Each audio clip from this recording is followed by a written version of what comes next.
The shattered bond.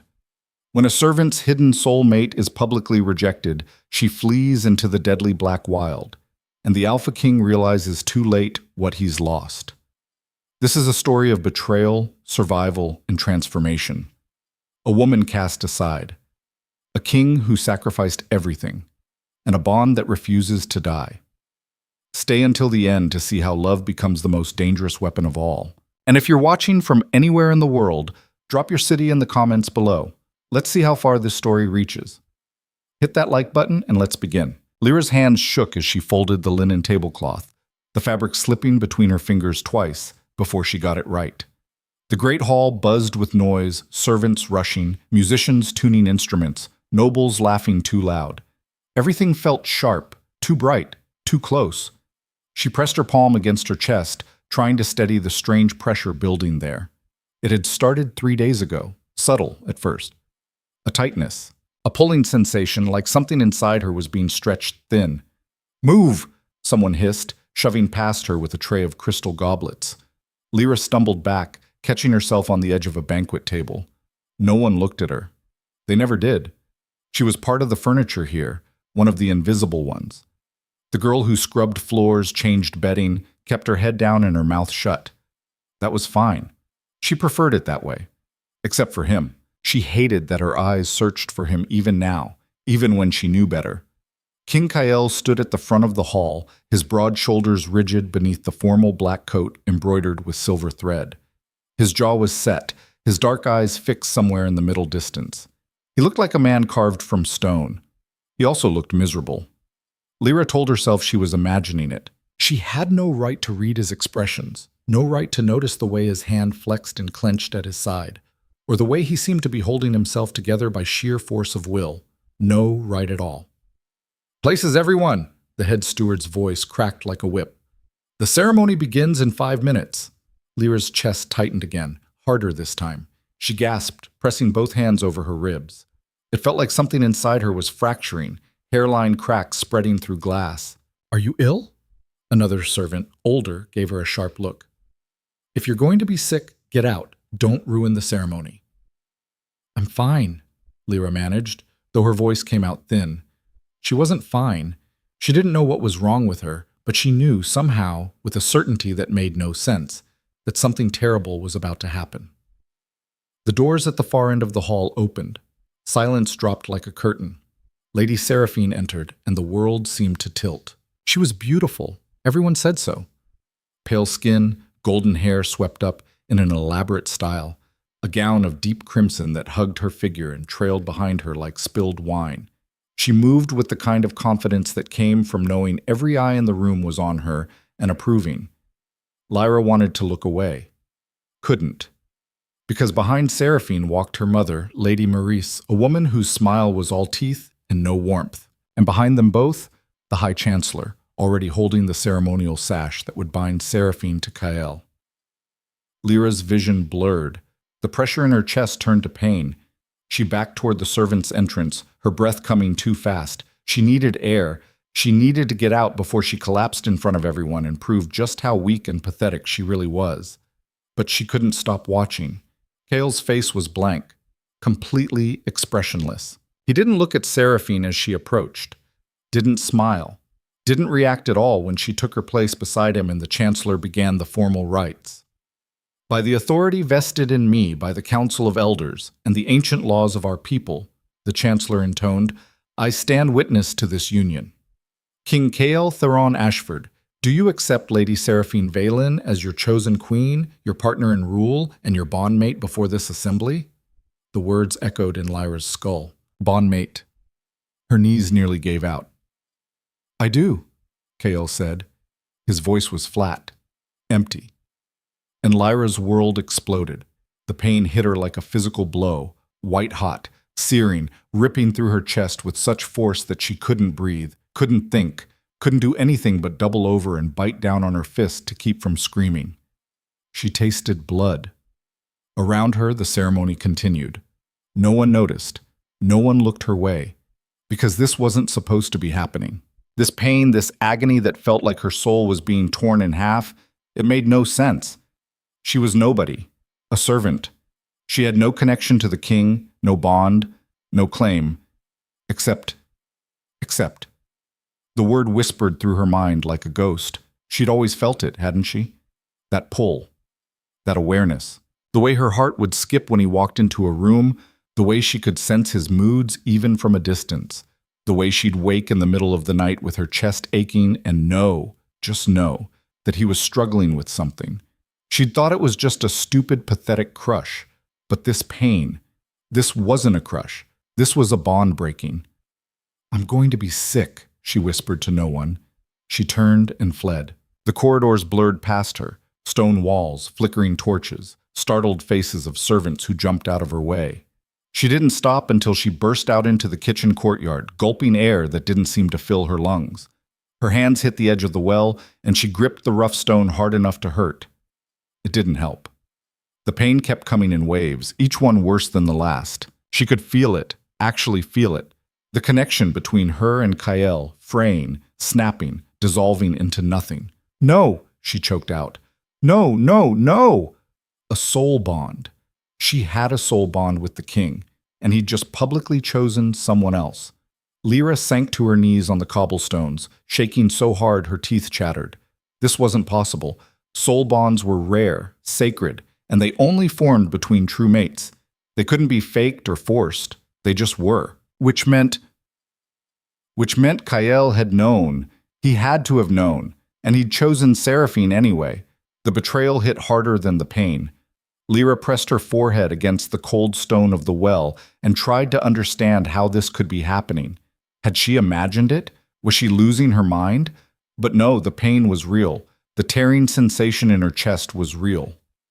"Hey!" A hand touched her shoulder, and she jerked back. One of the kitchen girls, Mira, crouched beside her with worried eyes. "What's wrong? Are you hurt?" "I'm fine," Lyra lied automatically. "You're shaking like a leaf. Come inside. I'll get you some—" "I need to leave." The words came out before Lyra could think them through. "I need to go. Now." "Go where? The ceremony's not even—" "I can't be here." She couldn't watch this. Couldn't stand in the shadows while Kael and Seraphine smiled and accepted congratulations, while the court celebrated a union that was killing Lyra one heartbeat at a time. She had to run. Mira's face creased with confusion. "Lyra, what's going on?" But Lyra was already on her feet, already moving. She had a few coins saved, a spare dress, a cloak. That was all she needed. The Blackwild was 3 miles north, a stretch of wilderness so dangerous that even the king's patrols didn't venture deep. Rogues, wild beasts, worse things. She didn't care. Anything was better than staying here. She made it to the servants' quarters without being stopped, grabbed her small pack from under her cot, and slung it over her shoulder. Her whole body felt like it was vibrating, the bond still sending shockwaves through her with every breath. Go, just go. She slipped out through the narrow gate used for kitchen deliveries, the one the guards barely watched because who would want to leave the safety of the castle? Lyra did. The forest loomed ahead, dark and unwelcoming under the clouded sky. She didn't hesitate. She stepped off the road and into the trees, and with each step the pain in her chest grew sharper. But so did her resolve. She was done being invisible, done being the girl no one noticed, the one who didn't matter. If Kael wanted Seraphine, he could have her. Lyra would survive this. She had to. Kael felt it the moment she ran. The bond, the one he'd been trying to suppress, ignore, bury for months, suddenly screamed inside him like a wounded animal. He went rigid in the middle of shaking hands with some visiting lord, his vision tunneling. "Your Majesty?" The lord's voice sounded distant. "Are you well?" "Fine," Kael said through his teeth. He wasn't fine. Something was very, very wrong. The ceremony had ended. Seraphine stood beside him, her hand resting lightly on his arm, her smile perfect and cold. Around them, the court celebrated. Music played, wine flowed, and Kael's entire body was on fire. Not literal fire. Worse. It felt like something essential was being ripped away from him, pulled out through his ribs, leaving him hollow. "Excuse me," he said, not caring who heard. He walked. Then he moved faster. By the time he reached the corridor outside the great hall, he was nearly running. His personal guard, Marcus, fell into step beside him. "My lord!" Something's wrong. Should I summon the healers? No. Kyle stopped, pressing one hand against the wall to steady himself. His heart was racing, his skin covered in cold sweat. It's not me. Then who? Find Lyra. The name came out before he could stop it. Marcus blinked. The servant girl? Now. The guard didn't question him further. He snapped orders to two others, and they dispersed through the castle. Kale leaned against the wall and tried to breathe. He'd known this would hurt. He'd known that choosing Seraphine would damage the bond, would cause pain for both of them. But he'd hoped, that he could manage it, that the bond was weak enough, new enough, that it wouldn't kill them. He'd been wrong. This felt like dying. Worse, it felt like he was killing her. Lyra. Sweet, quiet Lyra, who thought no one saw her, who kept her head down and her voice soft and her heart hidden. He'd noticed her 2 years ago. A random moment, he'd been walking through the kitchens after a long council session, exhausted and frustrated, and she'd been there scrubbing a pot. She'd looked up, met his eyes for just a second, and something had clicked. The bond had formed in that instant. He'd felt it settle into place like a key turning in a lock, and he'd known immediately what it meant. Soulmate, the one person in all the world meant for him. And she was a servant with no name, no family, no power, while he was a king with a kingdom to protect and enemies circling like wolves. So he'd done the only thing he could do. He'd stayed away from her. He'd ignored the pull, fought the instinct to seek her out, pretended the bond didn't exist, and when the council had pushed him to take a queen, to form an alliance with the powerful Valen family, he'd agreed, because Lyra was safer that way. If the council knew about the bond, if Lady Maris and her daughter knew, they would destroy Lyra without hesitation. A servant with a claim to the throne? They'd make sure she disappeared. So he'd chosen Seraphine. He'd thought he was protecting Lyra, but now... My lord, Marcus returned, his face grim. She's gone. The words hit like a punch. What do you mean, gone? The kitchen staff saw her leave through the delivery gate about 20 minutes ago, heading north. North, the Black Wild. She went into the forest? Kale's voice came out low, dangerous. It appears so. For a moment, Kale couldn't move. Couldn't think past the roaring in his ears. Then he was moving. Get my horse, now. Your Majesty, you can't just leave in the middle of, get my horse. Marcus knew better than to argue when Kale used that tone. He ran. Kale made it to the stables in under 2 minutes. He didn't wait for a saddle, just swung up onto his black stallion's bare back and urged the horse forward. Behind him, he heard shouting, Seraphine's voice, sharp with confusion. Kyle, where are you going? He didn't answer. He kicked the horse into a gallop and headed north. The Black Wild swallowed him whole within minutes. The trees here grew thick and wild, branches tangling overhead to block out most of the light. The temperature dropped. The sounds of the castle faded, replaced by the rustle of leaves and the occasional crack of a branch. Kale didn't slow down. He could feel her, faintly, like a distant heartbeat. The bond was damaged but not severed. Not yet. She was still alive. But she was in pain. He'd done this to her. The thought made him want to tear something apart. Lyra!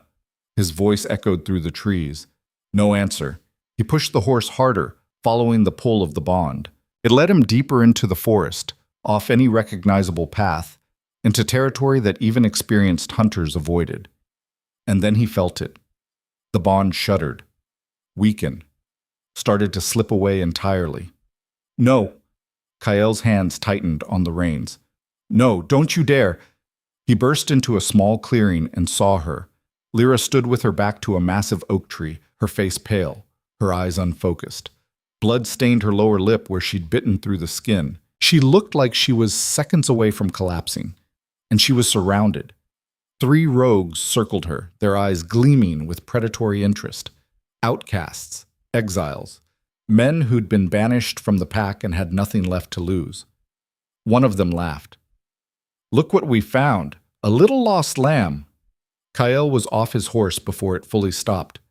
The rogues turned at the sound, and their expression shifted from amusement to alarm when they recognized him. Your Majesty, Kael didn't let him finish. He moved like violence given form, fast, brutal, efficient. The first rogue went down with a crushed windpipe. The second managed to draw a knife before Kale broke his arm in 2 places and sent him sprawling. The third tried to run. Kale caught him by the back of the neck and slammed him face first into a tree trunk. The whole thing took maybe 15 seconds. Then he turned to Lyra. She stared at him with wide, uncomprehending eyes. "You came." "Of course I came." "You—" Her voice broke. "You chose her." The pain in those 3 words nearly drove him to his knees. "Lyra, you knew." She pressed a hand to her chest, and he could see her trembling. "You knew about the bond, and you chose her anyway." "I had to." "Why?" "To keep you alive." The words came out too loud, too raw. Kale took a breath, forced himself to speak more calmly. "If the council knew about you, if Lady Maris knew, they would kill you. Do you understand that? They would make you disappear, and I wouldn't be able to stop them. Not without proof, not without starting a civil war." Lyra shook her head slowly. "So you thought you'd just, what, ignore it? Pretend I don't exist?" "I thought I could protect you." "By breaking the bond?" Her laugh was bitter, broken. "It's killing me, Kyle. Can't you feel it? It's tearing me apart." He could feel it. Every second of agony she was in, he felt echoed in his own chest. "I know," he said quietly. "I'm sorry." "Sorry doesn't fix this." "Then tell me what will." She looked at him for a long moment, and something in her expression shifted, hardened. "Nothing," she said.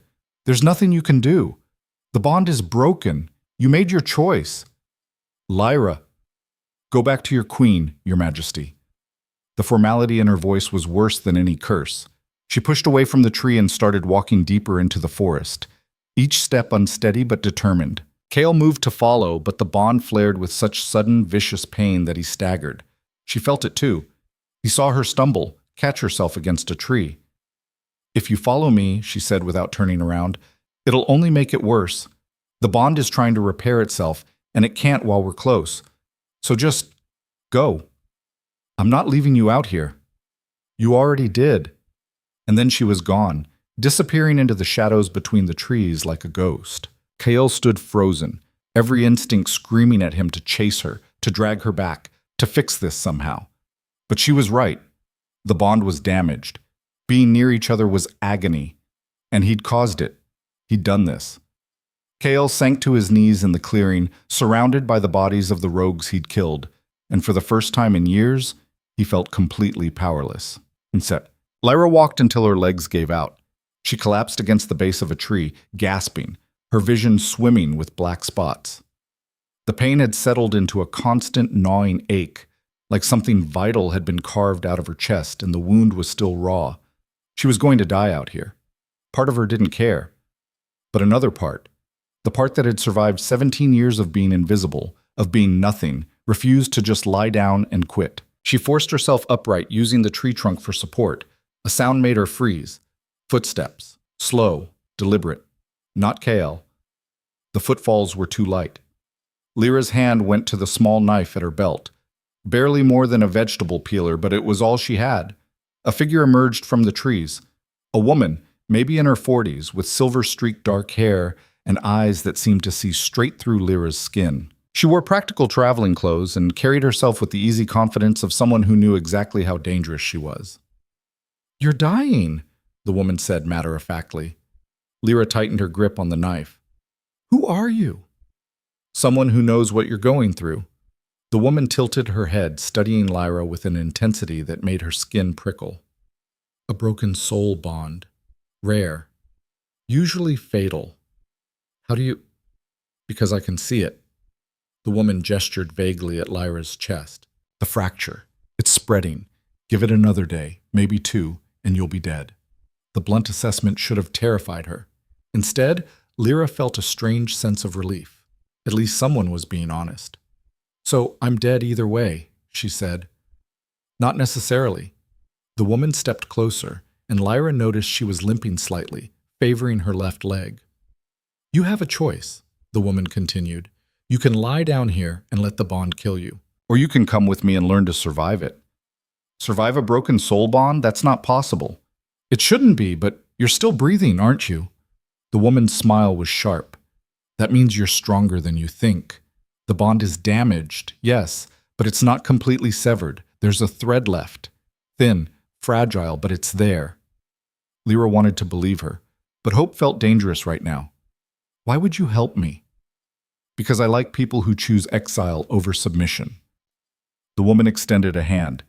My name is Thorn. I was exiled from the capital 15 years ago for having abilities the council didn't approve of.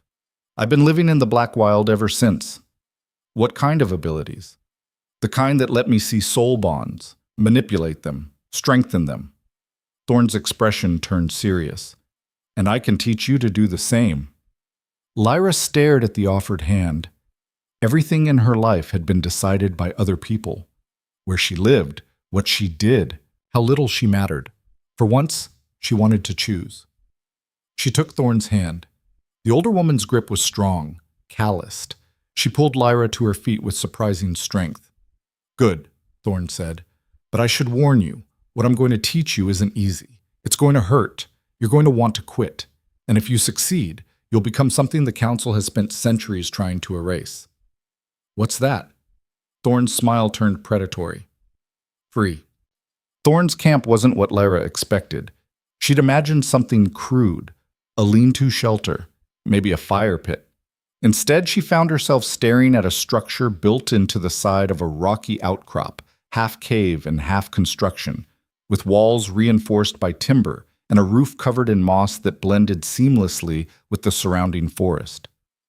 Smoke rose from a chimney hole, dispersing into the canopy above. You live here? Lyra managed, still trying to catch her breath from the climb. 15 years. Thorn pushed through a heavy leather curtain that served as a door. You get good at building when exile is permanent. Inside was warmer, lit by oil lamps and a low fire. Shelves lined the walls, packed with dried herbs, books with cracked spines, and objects Lyra couldn't identify. The air smelled of smoke and something sharper, medicinal. Sit. Thorn pointed to a rough-hewn bench near the fire. Lyra sank down, her legs trembling. The pain in her chest had dulled to a constant throb, but it was still there, still eating away at her. Thorn moved around the space with practiced efficiency, pulling down jars and measuring out dried leaves into a clay cup. She poured hot water over them, and the scent of mint and something bitter filled the air. Drink this. Lyra took the cup. What is it? Something to keep you from dying in the next hour. Thorn sat across from her, studying her face. The bond is trying to kill you. Your body doesn't understand why it's been severed. It thinks you're dying, so it's shutting down. This will stabilize you, temporarily. Lyra drank. The tea was horrible, bitter enough to make her gag, but she forced it down. Better? She waited. Slowly, the vice grip pressure in her chest eased. Not gone, but bearable. Yes, she whispered. Good. Thorn leaned back. Now tell me what happened. All of it. So Lyra did. She talked until her voice went hoarse, spilling everything, the bond forming without her understanding what it was. The months of watching Kael from a distance, the ceremony, the pain, the flight into the forest. Thorn didn't interrupt, didn't react, just listened with that same intense focus. When Lyra finally finished, Thorn was quiet for a long moment. He chose a political alliance over the bond, Thorn said finally. To protect me. That's what he said. Do you believe him? Lyra wanted to say no, wanted to be angry, to hate him for what he'd done. But she'd seen his face in that clearing, the desperation, the pain. I don't know, she admitted. Doesn't matter either way. Thorn stood, moving to one of the shelves. He made his choice. Now you make yours. You can let the bond destroy you, or you can learn to control it. You keep saying that, but how? Thorn pulled down a small wooden box and set it on the table between them. When she opened it, Lyra saw a collection of stones, each one smooth, polished, and faintly glowing with inner light. Soul bonds are energy, Thorn said. Pure, concentrated energy that connects two people. Most people have no idea how to access that energy, let alone use it. But some of us... She picked up one of the stones, and it flared brighter in her hand. We can see it, shape it, redirect it. I don't understand. You will. Thorn closed her hand around the stone. The bond between you and the king is damaged, but it's not dead. That means you still have access to the energy. Right now, it's tearing you apart because you don't know how to channel it. But if you learn, if I teach you, you can turn it into something else, something powerful. Lyra stared at the glowing stones. What kind of power? The kind that makes soul bonds in the first place. The ability to see them, to strengthen or weaken them, to create connections or sever them entirely. Thorn's expression turned grim. It's why the council exiled me. They're terrified of anyone who can manipulate bonds because bonds are the foundation of their power structure. Arranged marriages, political alliances, bloodlines, all of it depends on controlling who bonds with whom. And you can teach me to do this? If you survive the training. Thorn set the stone back in the box. It won't be easy. The process requires pushing your bond to its absolute limits, forcing it to break and reform over and over until you learn to control the energy. Most people die before they figure it out. The casual mention of death should have scared Lyra more, but she was already dying. At least this way, she'd be fighting. When do we start? Thorn smiled. Now, Sukjib. Back at the castle, Kyle was tearing his kingdom apart. He'd returned from the forest just before dawn, muddy and furious, and in no mood for diplomacy. The court had been in chaos, Seraphine demanding explanations, the council muttering about the king abandoning his own wedding celebration, guards whispering about the 3 dead rogues found in the Blackwild. Kyle ignored all of it. Find her, he ordered Marcus. I want every available man searching the forest. Start at the northern border and work your way deeper. Your Majesty, the Blackwild is, I don't care how dangerous it is, find her. Marcus knew better than to argue. Yes, my lord. Cale paced his study, the bond writhing inside him like a living thing. It hurt. Every breath hurt. But worse than the pain was the wrongness, the feeling that part of him was missing, cut away, and he couldn't function properly without it. He tried to convince himself that choosing Seraphine was the right move, the smart move. Lady Maris controlled half the council, and her family's wealth funded most of the kingdom's military. Refusing the marriage would have started a civil war, but none of that mattered now, because Lyra was out there, alone and in pain, and every second he wasn't with her felt like torture. A knock at the door made him stop pacing. Enter. Seraphine swept in, her expression carefully neutral. She wore a different gown now, pale blue, perfectly tailored, and her hair was down, softening her features. You left our wedding celebration, she said without preamble. I had urgent business. In the middle of the forest? Urgent enough to abandon your new queen? Kyle turned to face her fully. Don't pretend this is about hurt feelings, Seraphine. We both know what this marriage is. Her mask slipped for just a moment, showing something sharp underneath. A political alliance, yes, I'm aware. Then you understand why I have more important things to deal with than court protocol. More important than maintaining stability? Than showing strength to the council? She stepped closer, her voice dropping. Mother is furious, Kyle. She's already talking about how this makes you look weak, distracted. I don't care what your mother thinks. You should. Seraphine's eyes narrowed. She has the votes to remove you from the throne if she decides you're unfit to rule. And running off into the wilderness, chasing some servant girl, that looks pretty unfit. The casual way she said it, some servant girl, made something dangerous shift in Kyle's chest. Watch your tone, he said quietly. Or what? Seraphine laughed, but there was no humor in it. You'll divorce me? Good luck. The marriage contract is ironclad. You're stuck with me, and I'm stuck with you. So maybe you should stop acting like a lovesick fool and start acting like a king. Cale moved before he could think better of it, crossing the space between them in 2 strides, stopping just short of crowding her against the wall.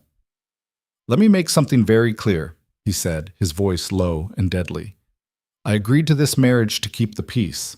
But if you or your mother do anything to harm Lyra, I will burn your entire family's legacy to the ground. Do you understand? For the first time, Seraphine looked genuinely rattled. You're threatening me over a servant? I'm protecting what's mine. She's not yours. I am. The contract says you're my queen. It doesn't say anything about my heart. Seraphine's face went white, then red. You're insane. Probably. Kale stepped back, putting distance between them before he did something he'd regret. Now, get out. She left without another word, slamming the door hard enough to rattle the frame. Kyle stood alone in his study, fists clenched, the bond screaming inside him. He needed to find Lyra, before it was too late. The training started at dawn. Thorn woke Lyra before the sun was fully up, handed her a piece of dried meat and a cup of water, and led her out into the forest. We're going to walk, Thorn said, and while we walk, you're going to learn to feel the bond. I already feel it, Lyra muttered. It hurts. That's just pain. I'm talking about feeling it, understanding its shape, its rhythm, where it's damaged and where it's still strong. They walked for hours. Thorn kept up a steady stream of instructions. Breathe deeper, focus on your chest, stop thinking and just feel, until Lyra wanted to scream.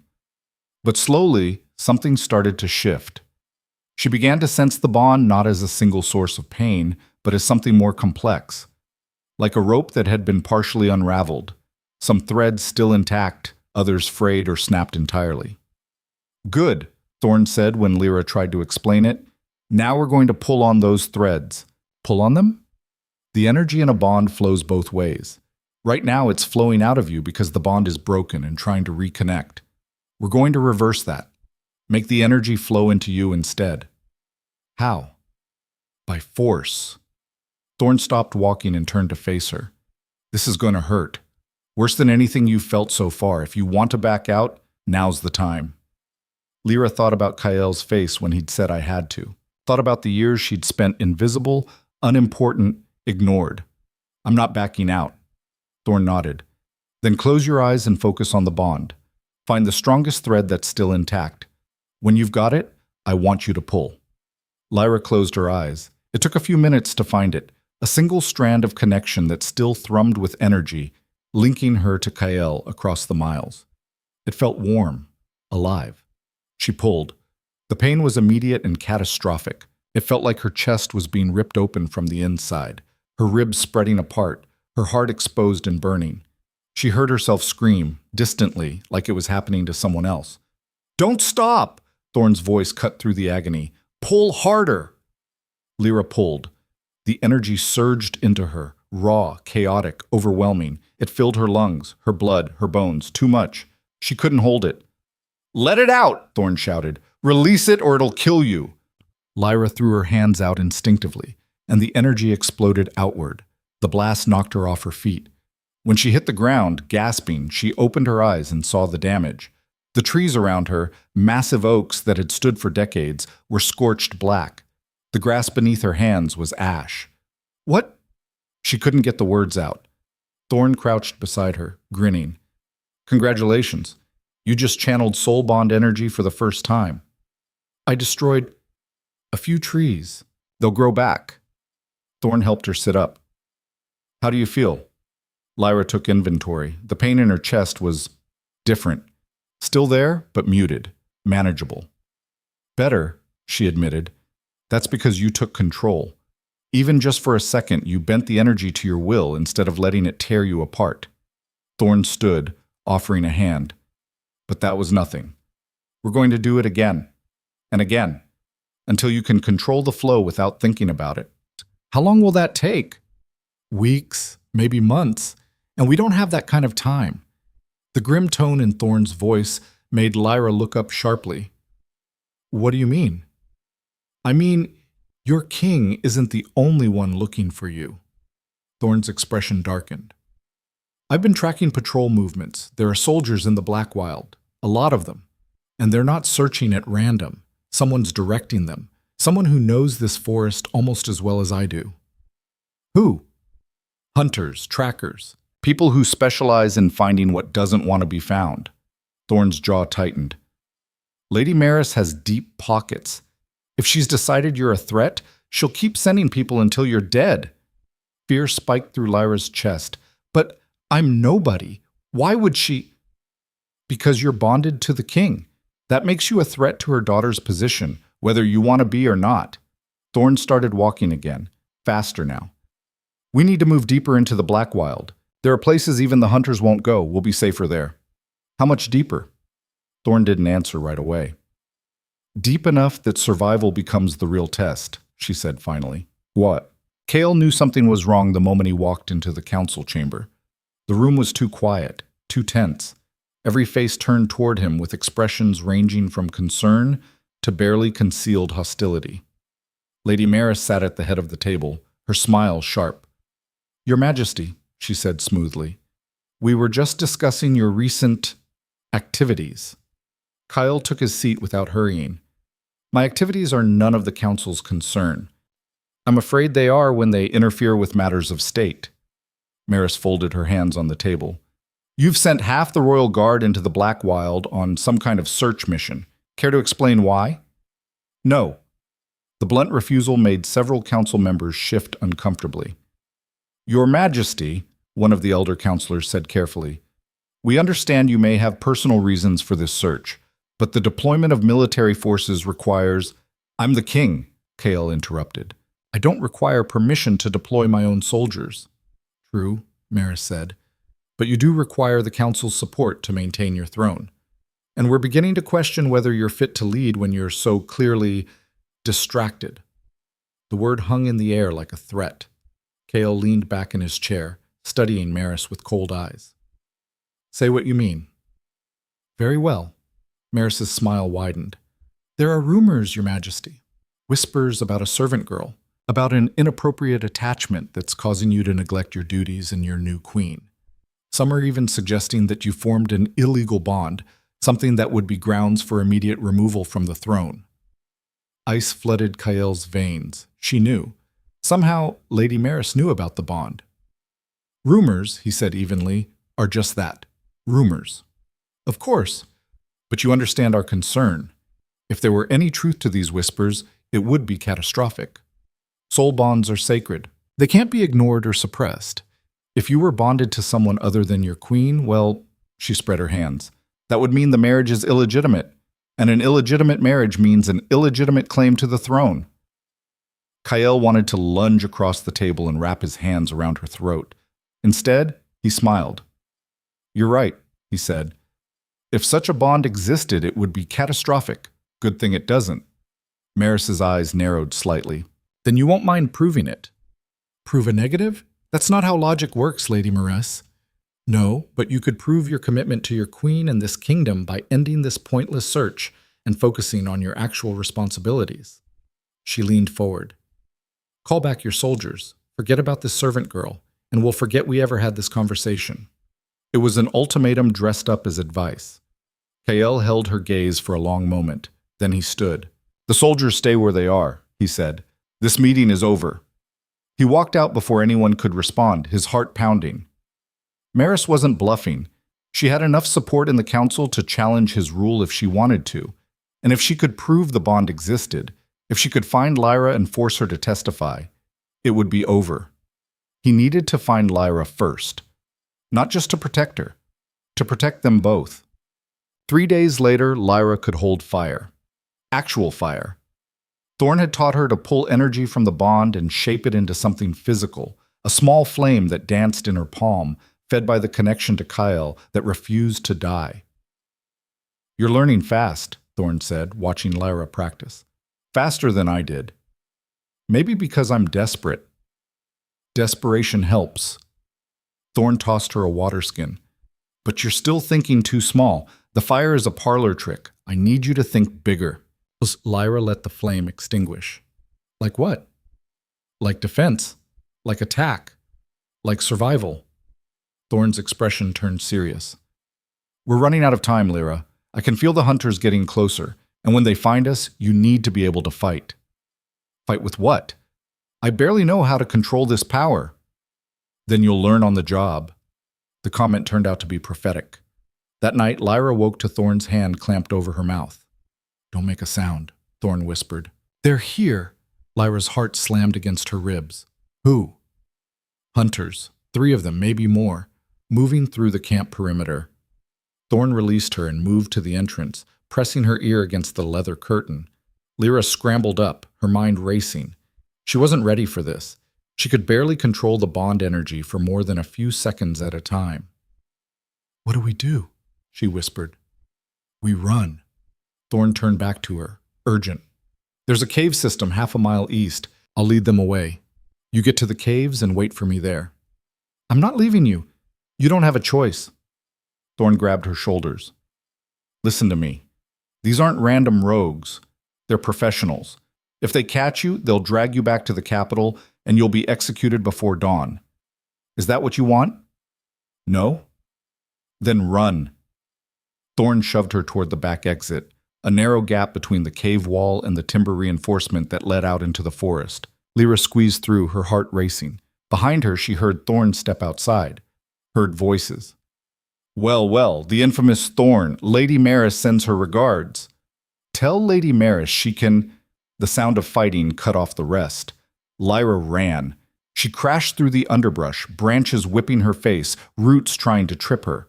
Behind her, she could hear shouts, the clash of weapons.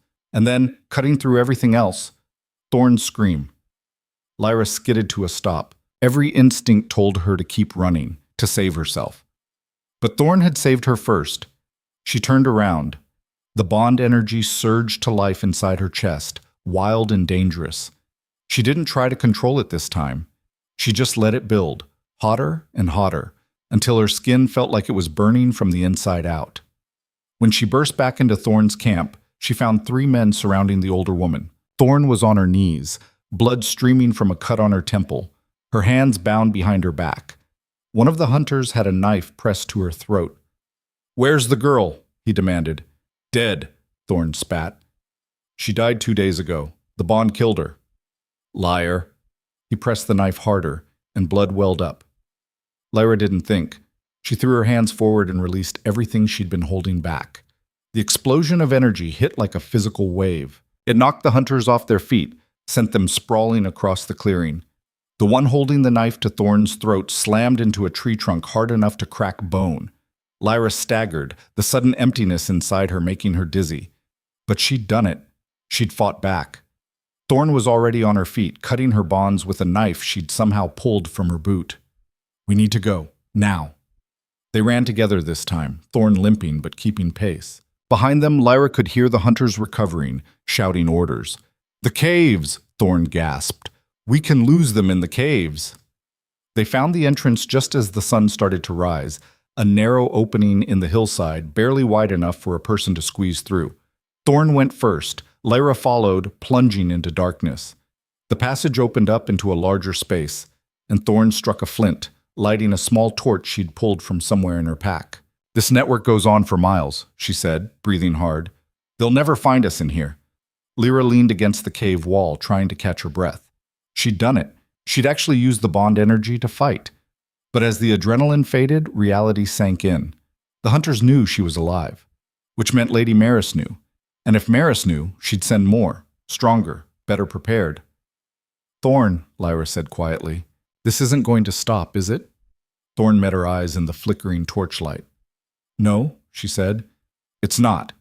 As long as you're bonded to Kyle, as long as you're a threat to Seraphine's claim, they'll keep coming.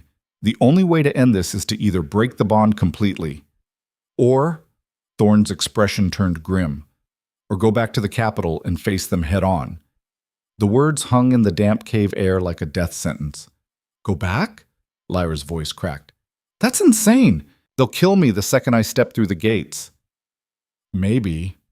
Thorn lowered the torch, shadows dancing across her bloodied face. "Or maybe you stop running and make them face what they're really afraid of." "Which is what?" "The truth." Thorn's eyes gleamed in the firelight. "That soul bonds can't be controlled, can't be bought or sold or arranged for political convenience, that their entire system is built on a lie." Lyra shook her head, backing deeper into the cave. "I'm not a revolutionary, I'm just trying to survive." "Then you'll die anyway, just slower." Thorn stepped closer. "Listen to me. Those hunters aren't going to stop. Maris has too much to lose. She'll send 10 more, 20, 100 if she has to. You can hide in these caves for weeks, maybe months, but eventually they'll find you. And when they do, you'll be weak, alone, easy to kill." The brutal honesty cut through Lyra's panic. "So what's the alternative?" she asked. Walk into the Capitol and announce I'm bonded to the king, they'll execute me for treason. Not if Kyle stands with you. Lyra laughed, bitter and sharp. He won't. He already chose Seraphine. Did he? Or did he choose what he thought would keep you alive? Thorn moved closer, urgent now. The bond is still there, Lyra. Damaged, yes, but it's fighting to survive. That means he's fighting too, whether he admits it or not. You don't know that. I know bonds. And I know that a man who chases a woman into the black wild isn't a man who's given up. The memory surfaced before Lyra could stop it. Kale's face in that clearing, desperate and broken. I had to keep you alive. She pushed it away. Even if you're right, she said, I can't go back. I'm not strong enough yet. You said it yourself. I barely know how to control this power. Then we accelerate your training. How? Thorn's expression turned grim.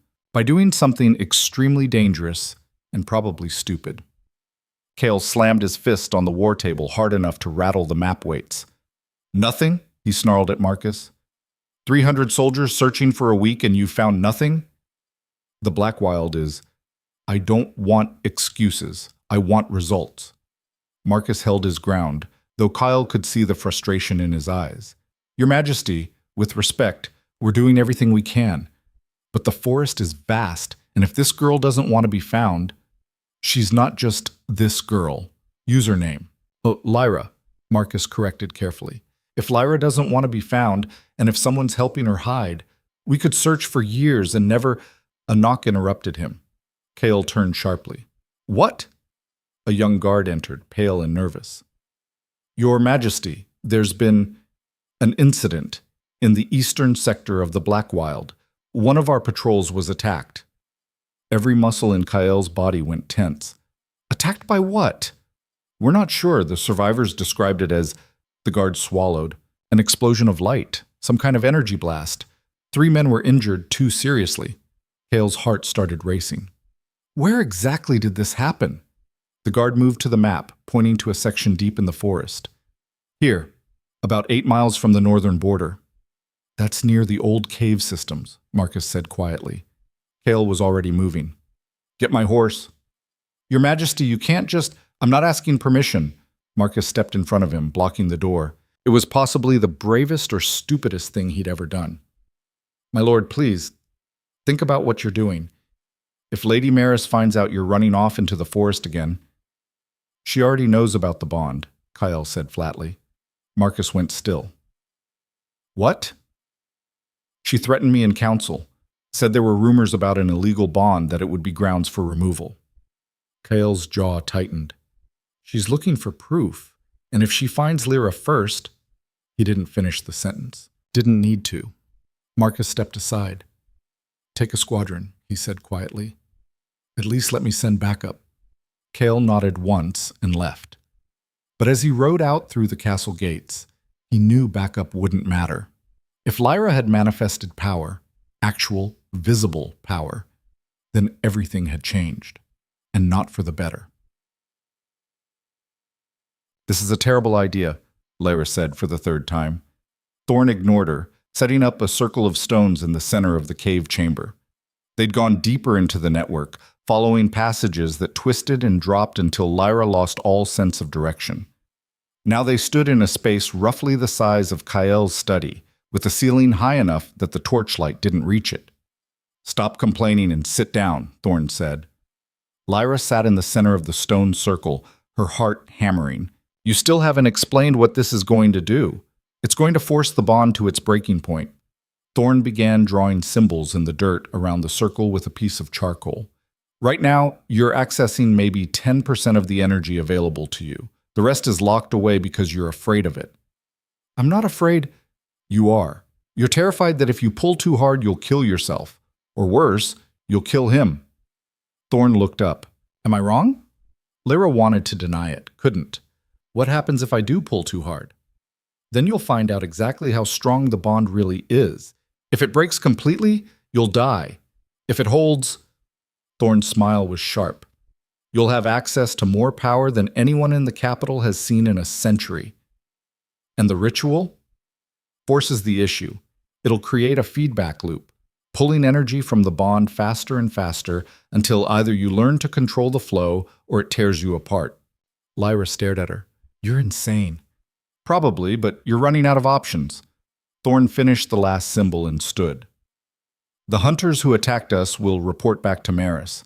She'll know you're alive and that you have power. She'll send everything she has to capture you before you become too dangerous. I'm not dangerous. Not yet, but you could be. Thorn moved to the edge of the circle. This is your choice, Lyra. You can stay weak and hope Kael somehow saves you, or you can save yourself. Put like that, there wasn't really a choice at all. Do it, Lyra said. Thorn didn't hesitate. She placed her hands on two of the stones, and they began to glow with that same inner light Lyra had seen before. The effect was immediate. The bond flared to life inside Lyra's chest. Not painful this time, but intense. Hot. Like someone had lit a fire in her ribs and it was spreading outward through her veins. Focus, Thorn's voice seemed to come from very far away. Find the bond. Hold it. Lyra closed her eyes and reached inward. The bond was there, stronger than it had been in days. She could feel Kael on the other end of it, actually feel him, his presence solid and real despite the miles between them. He was moving, riding hard, coming for her. The realization sent a shock through her system, and the bond pulsed in response. Good, Thorn said. Now pull. As hard as you can. Lyra pulled. The energy surged into her like a flood. Too much, too fast. It filled her lungs, her blood, her bones. She felt her back arch, heard herself cry out. Don't stop, Thorn shouted. Pull harder. Lyra pulled until she thought her chest would explode. And somewhere, miles away, Kael felt it too. She knew because the bond suddenly flared white hot, and she could feel his panic, his pain, his desperate need to reach her. Stop, she thought she heard him say. You're going to kill us both. But she couldn't stop. The ritual had her locked in, and the energy kept coming, building pressure like water behind a dam. Thorn, she gasped. I can't. Yes, you can. Shape it, control it. Lyra tried. She really did. But the power was too wild, too raw. It wanted out, and it was going to tear through her whether she was ready or not. The dam broke. Energy exploded outward in a wave that lit up the entire cave system like lightning. The force of it threw Thorn back against the wall. The stones in the circle shattered, and Lyra collapsed, gasping, every nerve ending on fire. For a moment there was only silence. Then Thorn groaned, pushing herself upright. Well, that was dramatic. Lyra tried to respond and couldn't. Her whole body felt like it had been wrung out and left to dry. How do you feel? Thorn asked, limping over to her. Like I got trampled by a horse. Good. That means it worked. Thorn helped her sit up. Look at your hands. Lyra raised her hands and froze. They were glowing. Faintly, but definitely glowing. A soft silver blue light that pulsed in time with her heartbeat. What? That's bond energy, pure, concentrated, and under your control. Thorn's grin was fierce. You did it, Lyra. You broke through. Lyra stared at her hands, watching the light fade slowly. I don't feel powerful. I feel exhausted.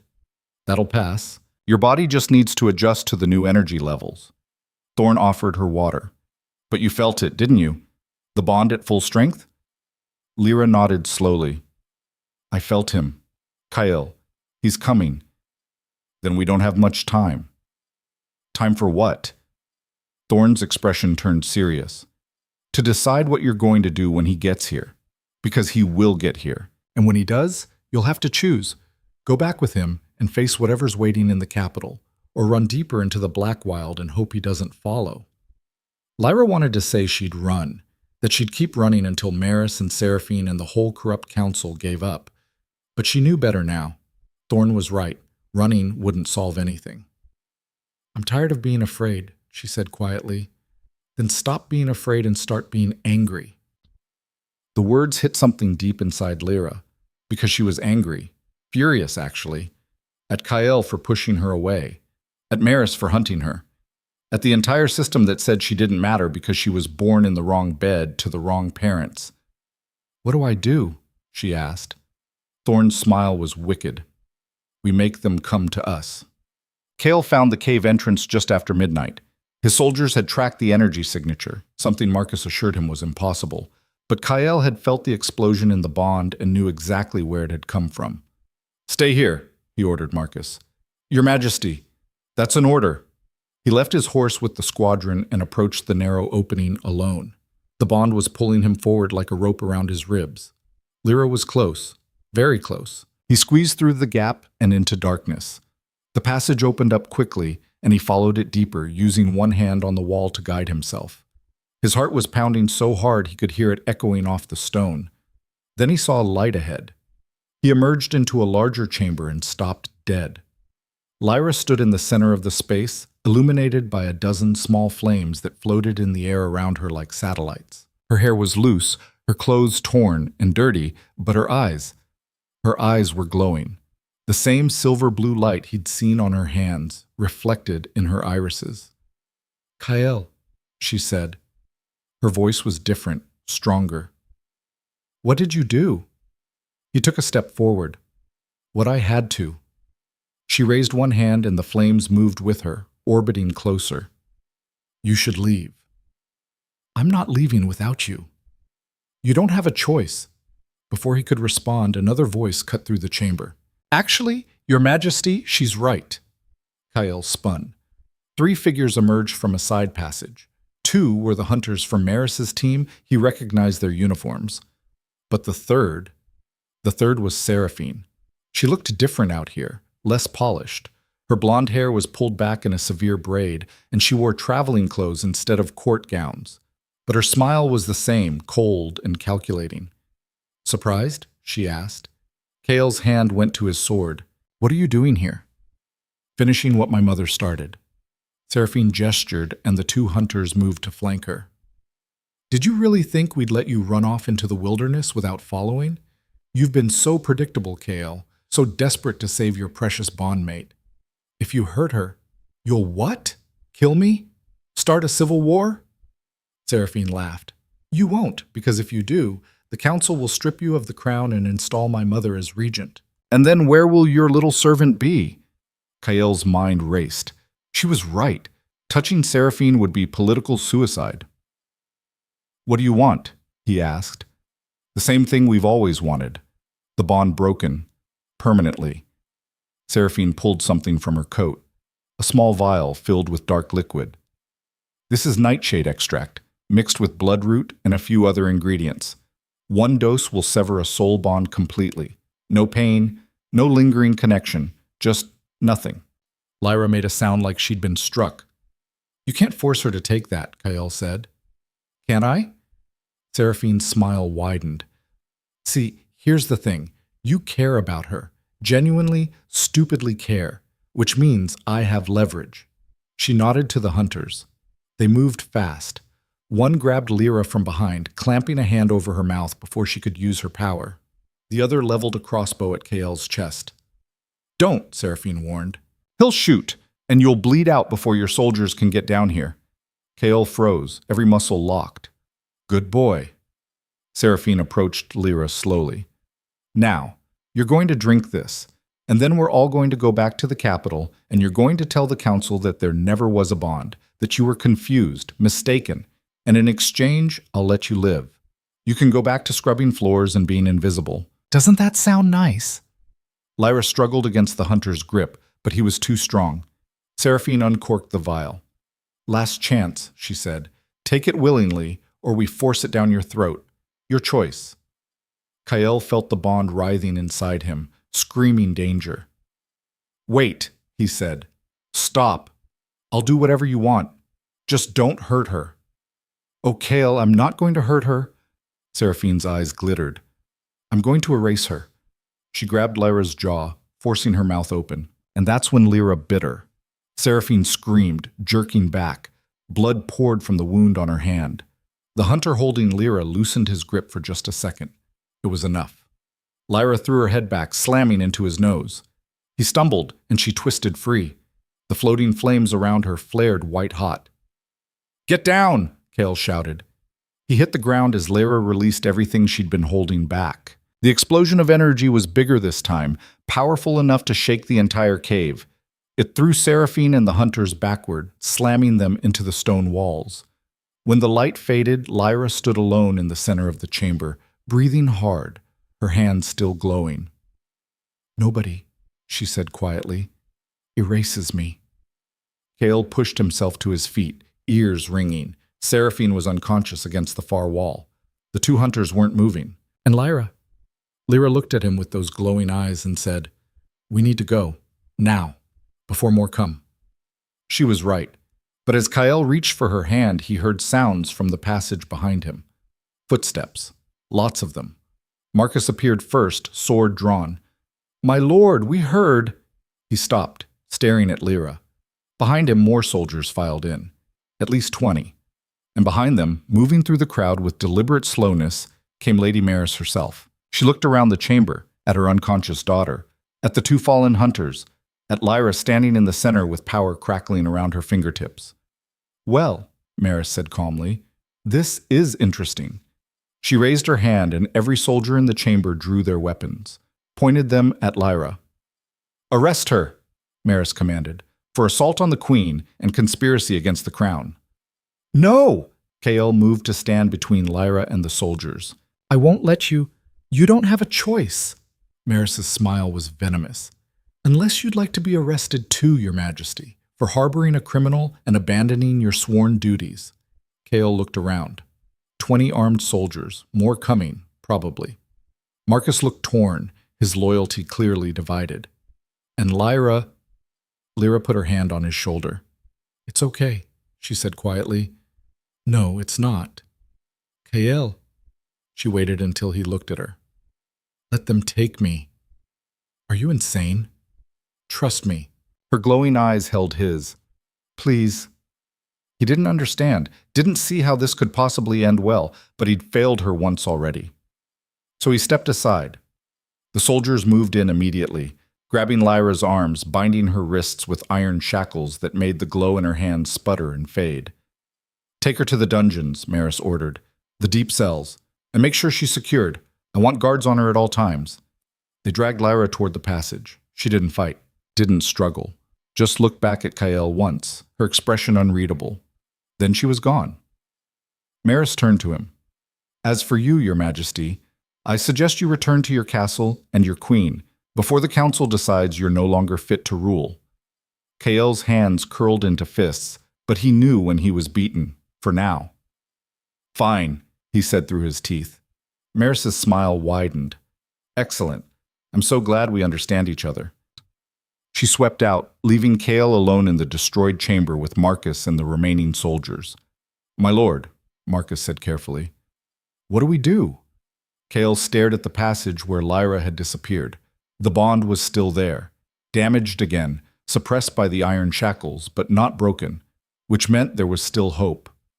"We go back," he said, "and we plan." "Plan what?" Kael's jaw tightened. "A revolution." In the deepest dungeon beneath the capital, Lyra sat alone in the dark. The cell was small, the walls damp, the floor covered in old straw that smelled like rot. The iron shackles on her wrists burned where they touched her skin, suppressing the bond energy she'd only just learned to control. But she wasn't afraid, because she'd felt it in that moment before the soldiers took her. Kael's rage, his determination. He wasn't going to let this stand, and neither was she. Footsteps echoed in the corridor outside her cell. The door opened.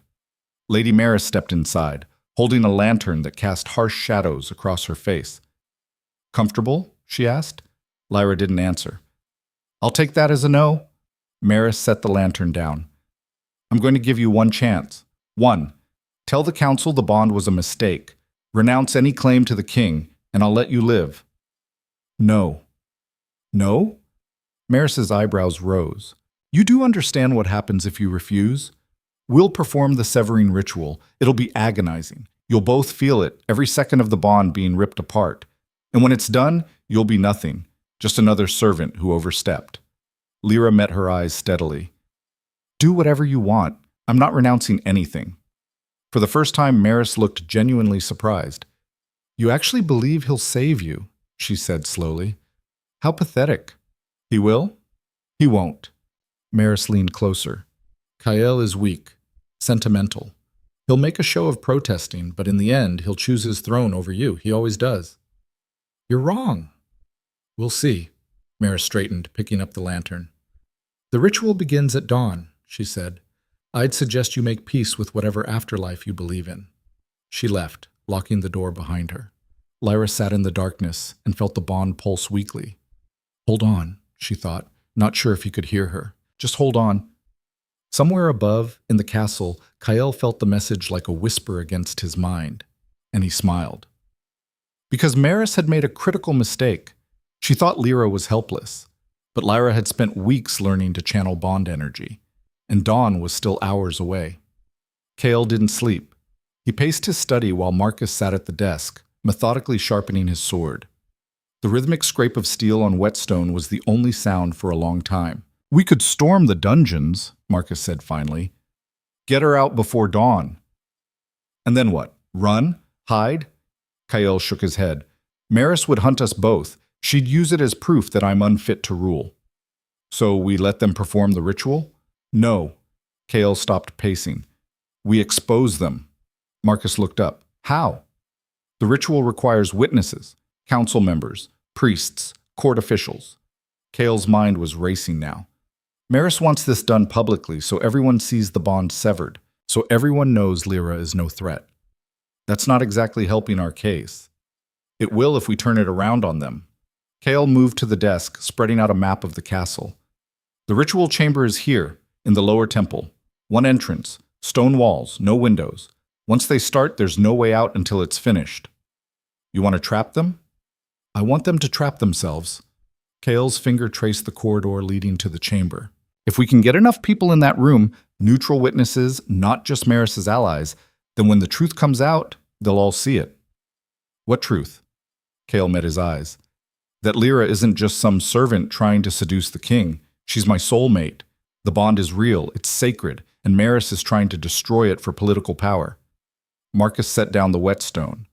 My lord, with respect, nobody's going to care about the bond if Maris has the votes to remove you from the throne. They will if Lyra shows them what she can do. What she can... Marcus stopped. The power. You mean the bond energy. Exactly. Kael straightened. Maris thinks Lyra is helpless down there. But those shackles only suppress the power. They don't eliminate it. And if Lyra can break through during the ritual, if she can show the council what a real soul bond looks like, it'll change everything. That's a huge gamble. It's the only move we have.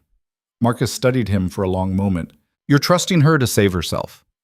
I'm trusting her to be exactly who she's always been. Kael's jaw tightened.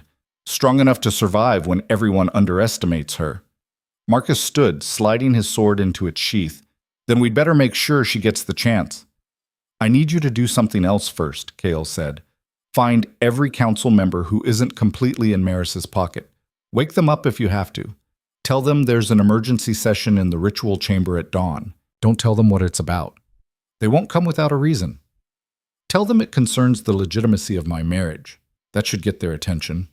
Marcus nodded and headed for the door, then paused. My lord, what if this doesn't work? What if Lyra can't break through the shackles? Kael's expression hardened. Then I burn the whole system down and take her out of there by force. But it won't come to that. You sound very certain. I am. Kael looked down at the map. Because I've felt what she can do. And Maris has no idea what's coming. But in the dungeon, Lyra sat with her back against the cold stone wall and focused on breathing. The iron shackles burned against her wrists, a constant low-grade pain that made it hard to concentrate. But Thorne's training had taught her something useful. Pain was just sensation. It could be ignored if you had something more important to focus on, like the bond. It was still there, buried under the suppressant effect of the iron, weak, flickering, but alive. She closed her eyes and reached for it. The connection resisted at first, the metal creating a barrier between her and the energy. But she'd learned in the caves that barriers could be pushed, bent, broken if you were stubborn enough. Lyra pushed. The bond responded with a flare of heat that made her gasp. Not much, barely a spark compared to what she'd wielded before. But it was something. She held on to it, feeding it with her own will, feeling it grow stronger. The trick was patience. Thorn had drilled that into her during those brutal training sessions. Don't force it, don't grab, just breathe and let the energy come to you. So Lyra breathed, in and out, slow and steady, and with each breath the bond grew a little stronger. The iron still hurt, still suppressed, but she was learning to work around it, through it. Time passed. She had no idea how much. There were no windows in the dungeon, no way to track the sun, but she could feel Kyle above her, somewhere in the castle. His presence was like a compass point in her mind, constant and unwavering. He was planning something. She could feel his determination through the bond, sharp and focused. She just had to trust him, and trust herself. Footsteps in the corridor made her eyes snap open. 2 guards appeared outside her cell, unlocking the door with heavy iron keys. "Up," one of them said. "Time to go." Lyra stood slowly, her legs stiff from sitting on cold stone all night. "Where?" "Ritual chamber. Lady Maris wants you prepared." They grabbed her arms and hauled her out into the corridor. The dungeon was a maze of passages, all identical, rough stone walls, flickering torches, the smell of damp and rot. They dragged her through turns and upstairs until she lost track of where they were. Her heart was pounding, but she kept her breathing steady, kept pulling on the bond, feeding it, strengthening it, just a little more time. Finally, they stopped in front of a heavy wooden door reinforced with iron bands. One of the guards knocked twice. The door opened. The room beyond was circular, with a domed ceiling that amplified every sound. Torches lined the walls, casting dancing shadows. In the center stood a raised stone platform with iron rings embedded at the corners, clearly meant for shackling someone down. Lyra's stomach turned. Lady Maris stood near the platform, dressed in formal robes of deep purple. Beside her was a man in priest's vestments, holding a leather-bound book that looked ancient, and scattered around the room were maybe 20 other people, council members, by their dress. More than Lyra had expected. Good. More witnesses meant less chance of this being swept under the rug. "Bring her here," Maris ordered. The guard shoved Lyra toward the platform.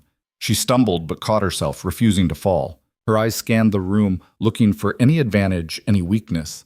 There, in the back, a face she recognized.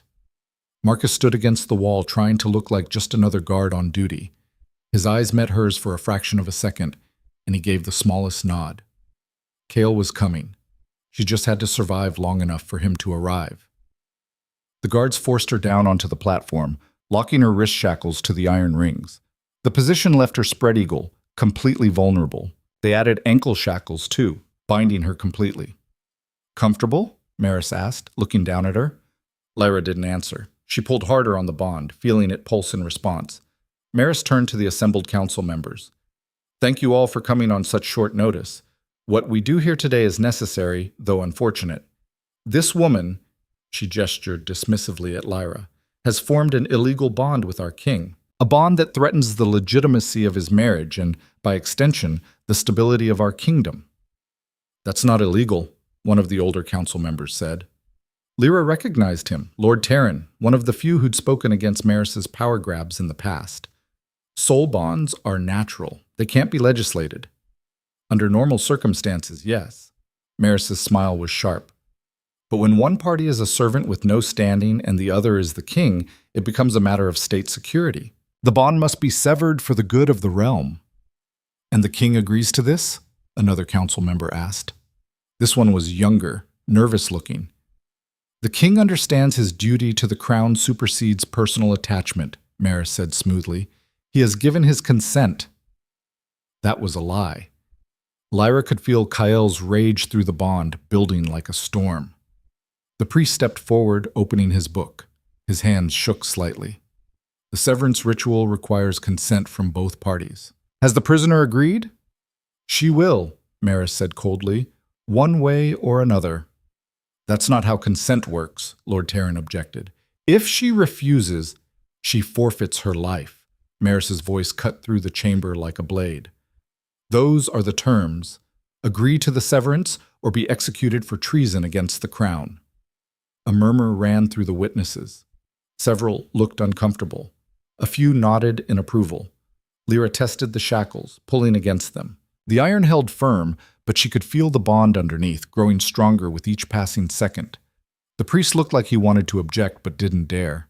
Lady Maris, perhaps we should wait for the king to— The king is not required for this. His consent has already been given. Maris moved to stand beside the platform, looking down at Lyra with cold satisfaction. Now begin the ritual. The priest hesitated, then started reading from the book. The words were old, formal, in a language Lyra didn't fully understand. But she could feel their effect. Each phrase seemed to pull at the bond, trying to unravel it. Pain spiked through her chest. She bit down on a gasp, refusing to give Maris the satisfaction of seeing her suffer.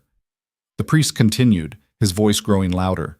The ancient words echoed in the dome chamber, building on each other, creating a pressure that pressed down on Lyra's chest like a physical weight. The bond shuddered under the assault. Lyra closed her eyes and pulled. Not hard. Not yet. Just enough to keep the connection alive while the ritual tried to kill it. She could feel Kyle on the other end now, closer than before. He was in the castle, moving fast. The bond between them pulsed with his urgency, his fury, his absolute refusal to let this happen. Almost there, she thought. Just hold on. The priest's chanting reached a crescendo. Lyra felt something inside her start to tear. Not physically, but deeper. The bond was fracturing under the combined pressure of the iron shackles and the ritual words. She gritted her teeth and pulled harder. The shackles burned hotter, the iron searing her skin. But the bond held. Just barely. Just enough.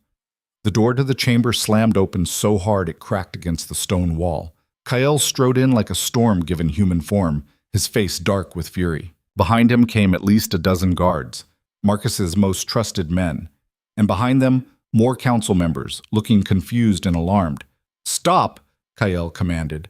The priest faltered, looking between Kyle and Maris uncertainly. The ancient words died in his throat.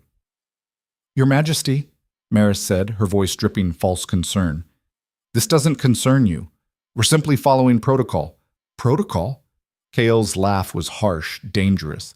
"You're torturing a woman in my dungeons and calling it protocol?" "We're severing an illegal bond that threatens— There's nothing illegal about a soul bond." Kyle moved to the platform, looking down at Lyra. Their eyes met, and she saw the barely controlled rage in his. The bond between them flared hot and bright, responding to their proximity. "Soul bonds are sacred, recognized by every law in this kingdom. You have no authority to destroy one." "I have the council's authority." Maris gestured to the assembled witnesses. "We all agreed this was necessary for the stability of— Did you?" Kyle turned to face them. "Because, last I checked, the council doesn't have the power to override sacred law, and soul bonds fall under the jurisdiction of the temple, not the crown." The priest looked even more uncomfortable now. "Your Majesty is correct. Technically, only the high priest can authorize a severance ritual, and only in cases where the bond is demonstrably harmful to both parties." "And has the high priest been consulted?" Kyle asked, his voice deadly calm. Silence. Maris's jaw tightened.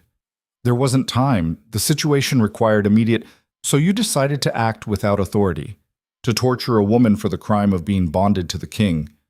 Kyle's voice was cold enough to freeze blood. "Tell me, Lady Maris, if soul bonds are so dangerous, why have you been arranging them for political gain for the last 20 years? The question landed like a bomb. Several council members shifted uncomfortably. A few looked genuinely shocked. "I don't know what you're implying," Maris said carefully. "I'm not implying anything. I'm stating facts." Kyle pulled a rolled parchment from his coat. "I had my people dig through the council archives last night. Interesting reading. Apparently, you've arranged at least 15 strategic bonds between noble families, all of them conveniently strengthening your political position." He tossed the parchment at her feet. "But those were legitimate marriages. Were they? Because according to this, at least 3 of those bonds were forced. The participants had no choice. One woman was threatened with exile if she refused. Another was told her family would lose their lands."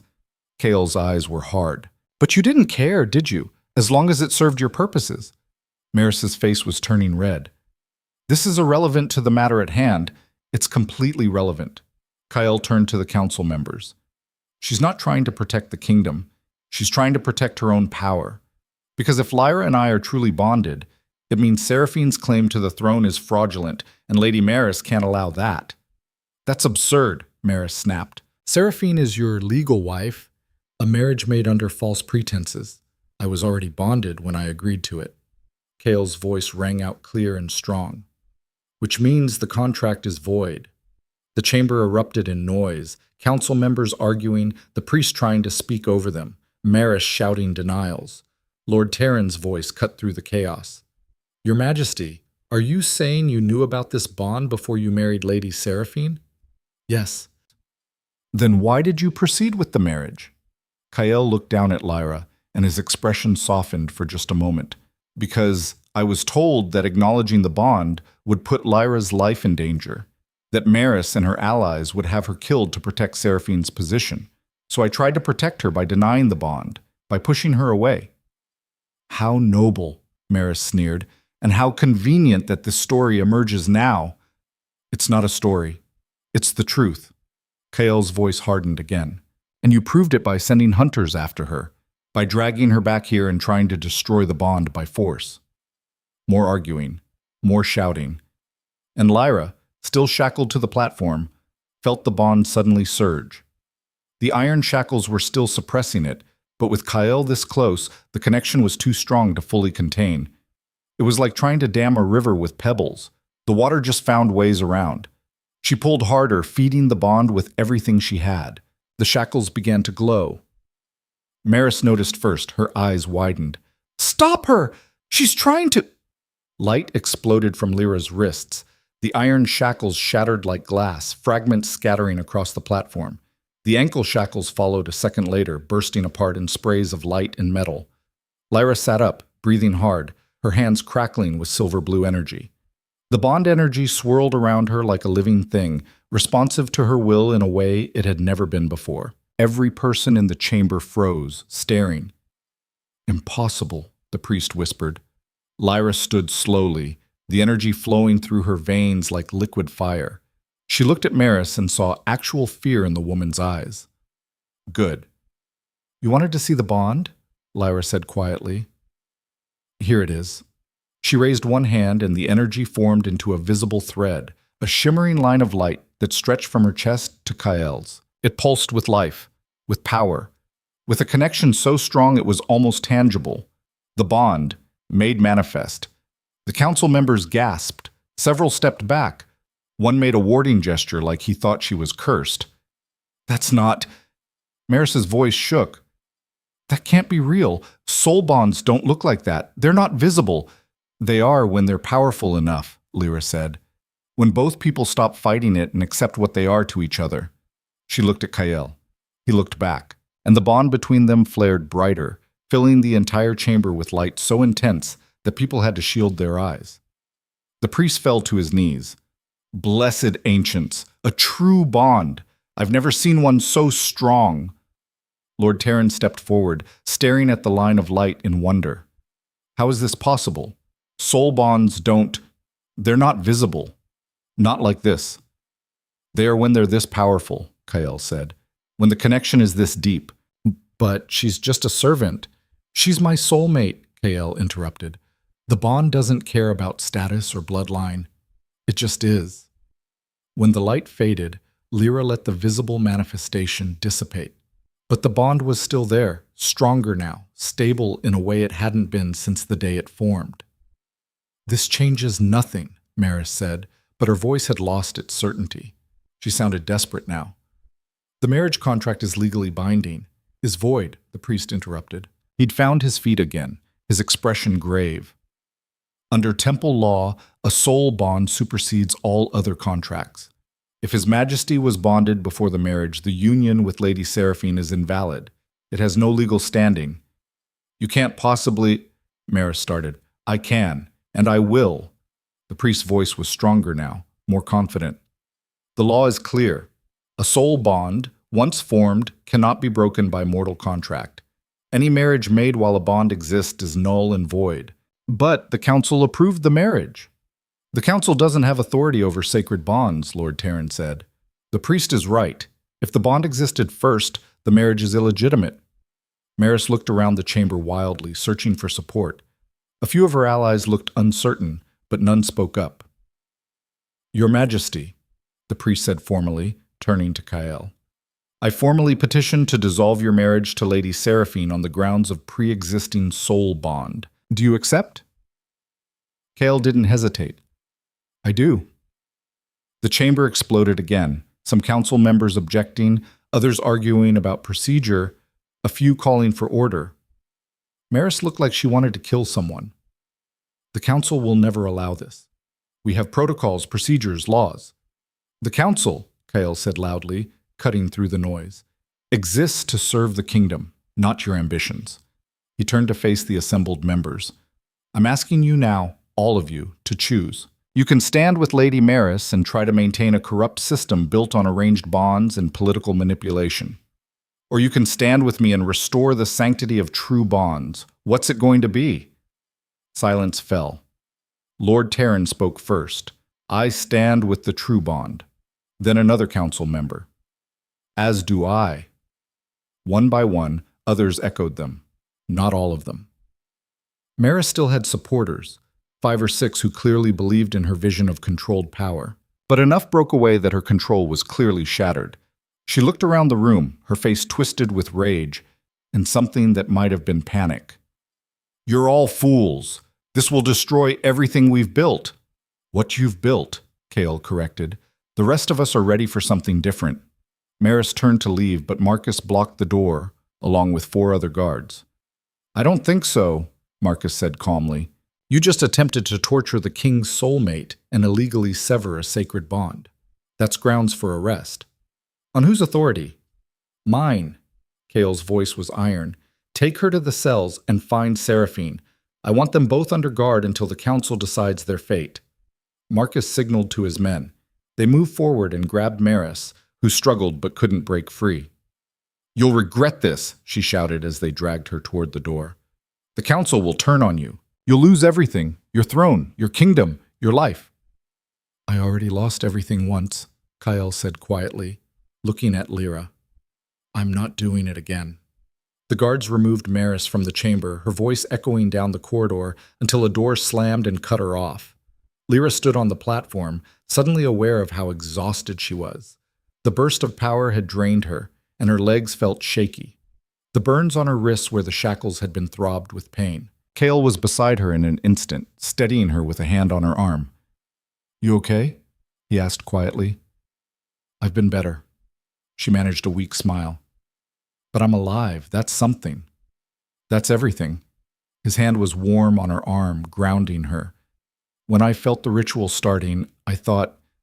He stopped, jaw tight. I know. I felt it too, your panic. She looked up at him. But I knew you'd come. Of course I came. You think I'd let them destroy you? You tried to before, when you chose Seraphine. The words came out sharper than she'd intended, but they'd been building for days. Kael flinched. I was wrong. About all of it. I thought I was protecting you, but all I did was hurt both of us. Yeah, you did. They stood there for a moment, the bond humming between them, warm and alive and undeniable. The priest cleared his throat. Your Majesty, if I may, there are formalities we should discuss regarding the bond and the dissolution of your marriage and the transition of... Later, Kael said without looking away from Lyra. Right now I'm taking my bondmate somewhere she can rest and heal. Everything else can wait. But Your Majesty, the council will need to... I said it can wait. Kael's voice left no room for argument. He helped Lyra down from the platform, supporting her when her legs wobbled. Together, they walked toward the door. The council members parted to let them through, some with expressions of awe, others with barely concealed hostility. Lyra didn't care. She was alive. The bond was intact, and for the first time since this nightmare started, she wasn't running. Marcus met them in the corridor, falling into step beside them. The healers are ready in the East Wing, and I've posted guards. No one gets in without my approval. Thank you. Kael paused, then added, and Marcus? Send word to the Blackwild. Find Thorn if you can. Tell her Lyra's safe. Marcus nodded and peeled off down a side corridor. Lyra and Kale continued through the castle in silence, more guards falling into formation around them. Servants stopped in the hallways to stare, whispering behind their hands. "They're looking at me," Lyra murmured. "They're looking at us," Kyle corrected. "Get used to it. You're not invisible anymore." "I'm not sure I like being visible." "Too bad. You're stuck with it now."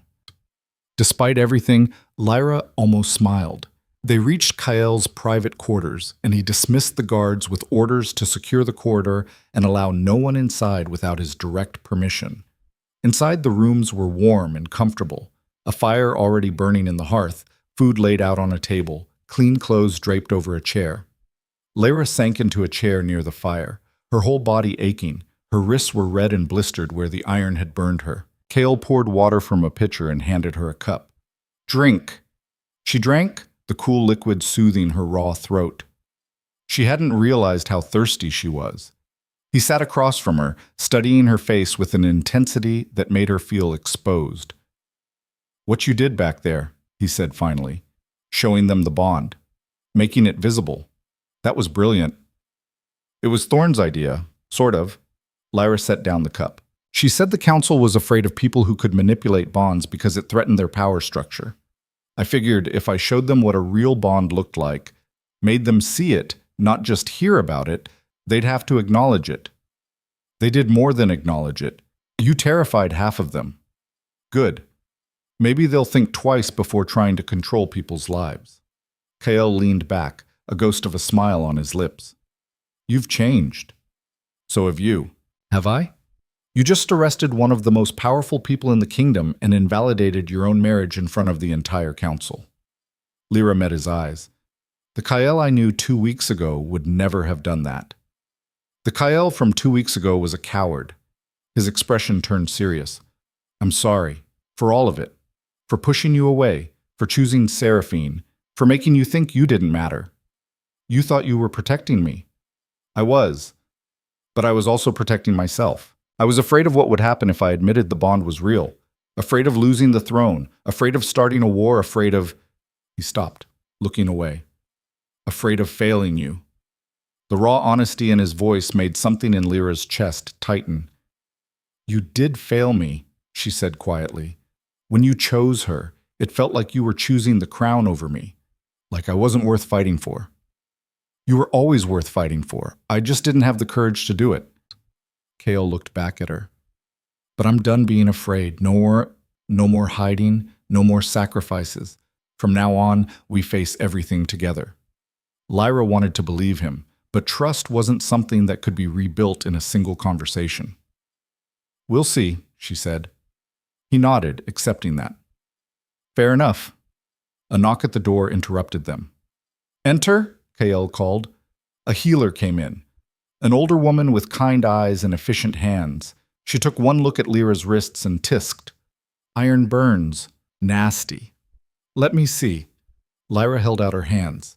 The healer examined them carefully, then pulled out jars of salve from her bag. "This will help with the pain and prevent infection. You'll need to keep them clean and wrapped for at least a week." The salve was cool and soothing. The healer worked quickly, bandaging Lyra's wrists with practiced ease. "There. Rest, drink plenty of water, and try not to use your hands too much for the next few days." The healer looked at Kyle. "She needs sleep, Your Majesty. Real sleep, not just an hour here and there." "I'll make sure she gets it," Kale promised. The healer left, closing the door quietly behind her. Lyra stared at her bandaged wrists. The white cloth was already spotted with blood from the worst of the burns, but the pain had dulled to a manageable throb. "You should sleep," Kale said. "So should you. When's the last time you slept?" "I don't remember." "Then we're both exhausted." Lyra looked around. "Where am I supposed to sleep? Here? If you want. There's a bedroom through that door, or I can have them prepare rooms elsewhere if you'd rather." "Here is fine." The word came out before she could second-guess it, but the truth was, she didn't want to be alone right now. The bond was still settling, still adjusting to the new reality, and being close to Kale helped. He looked surprised, but didn't argue. "All right, I'll take the couch out here." "Don't be stupid. The bed's big enough for 2 people to sleep without touching." Lyra, "I'm too tired to argue, Kale. Just Let's both get some sleep and we can figure out the rest later. He hesitated, then nodded. They moved to the bedroom, a large room dominated by a massive bed with heavy curtains. Lyra climbed in on one side, not bothering to change out of her torn, dirty clothes. She was asleep almost before her head hit the pillow. Kael lay down on the other side, careful to leave space between them. But in sleep, the bond pulled them together. When they woke hours later, they were tangled together, her head on his chest, his arm around her shoulders. Neither of them mentioned it, but neither of them pulled away either. Lyra woke to sunlight streaming through the windows and the unfamiliar weight of someone's arm across her waist. For a moment, she couldn't remember where she was. Then it all came rushing back, the ritual chamber, the shattered shackles, Maris being dragged away in chains. She was in Kael's bed, with Kael. She turned her head slowly. He was still asleep, his face relaxed in a way she'd never seen when he was awake. The bond hummed contentedly between them, warm and steady. Carefully, she tried to extract herself without waking him. His arm tightened. "Don't," he murmured, still mostly asleep. "Stay. I need to use the washroom." "Fine, but come back." She did eventually, after washing her face and examining the bandages on her wrists. The burns looked better already. Whatever the healer had put in that salve was working. When she returned to the bedroom, Kael was awake, sitting up against the headboard. "How do you feel?"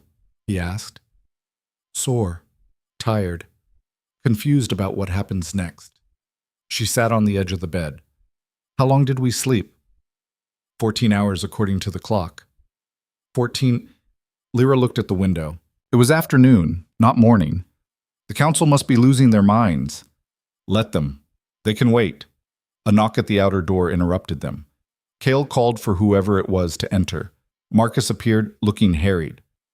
"Your Majesty, the council is demanding an audience. They've been waiting since dawn. Tell them I'll see them when I'm ready. They're threatening to convene without you." Kael's expression darkened. "Then let them try. They have no authority to make decisions in my absence."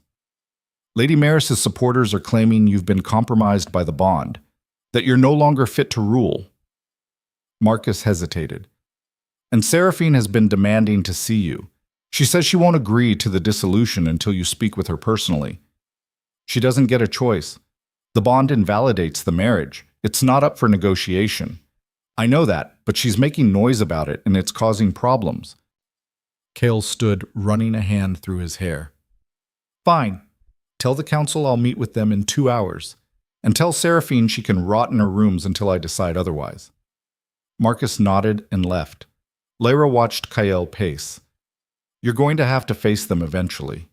"I know, but not yet. Not until we have a plan." "A plan for what?"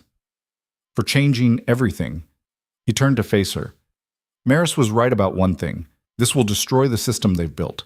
Arranged marriages, political bonds, bloodline requirements. If we prove that soul bonds supersede all of that, it undermines the entire power structure. Isn't that what you want? Yes, but it's going to cause chaos. The noble families who've built their fortunes on strategic marriages will fight back. The council members who profit from the current system will resist. Kael moved to the window, looking out over the castle grounds. "We need to be ready for that." Lyra joined him at the window. Below, she could see servants going about their work, guards patrolling, nobles walking through the gardens. Everything looked normal, but it wasn't. Not anymore. "What if I went before the council?" she said. "What if I showed them what I can do, proved that the bond is real and powerful?" "You already did that in the ritual chamber." "I showed them I could break iron shackles, but I didn't show them everything." She looked down at her bandaged hands. "Thorn said I could do more than just defensive power, that I could see bonds, manipulate them, even create connections between people." Kael went very still. "You can create bonds?" "I don't know. Thorn said it was possible, but we never had time to test it." Lyra turned to face him. "But if I could show the council what bonds really look like, how they form, why they matter, it might change how they see things. It might also terrify them."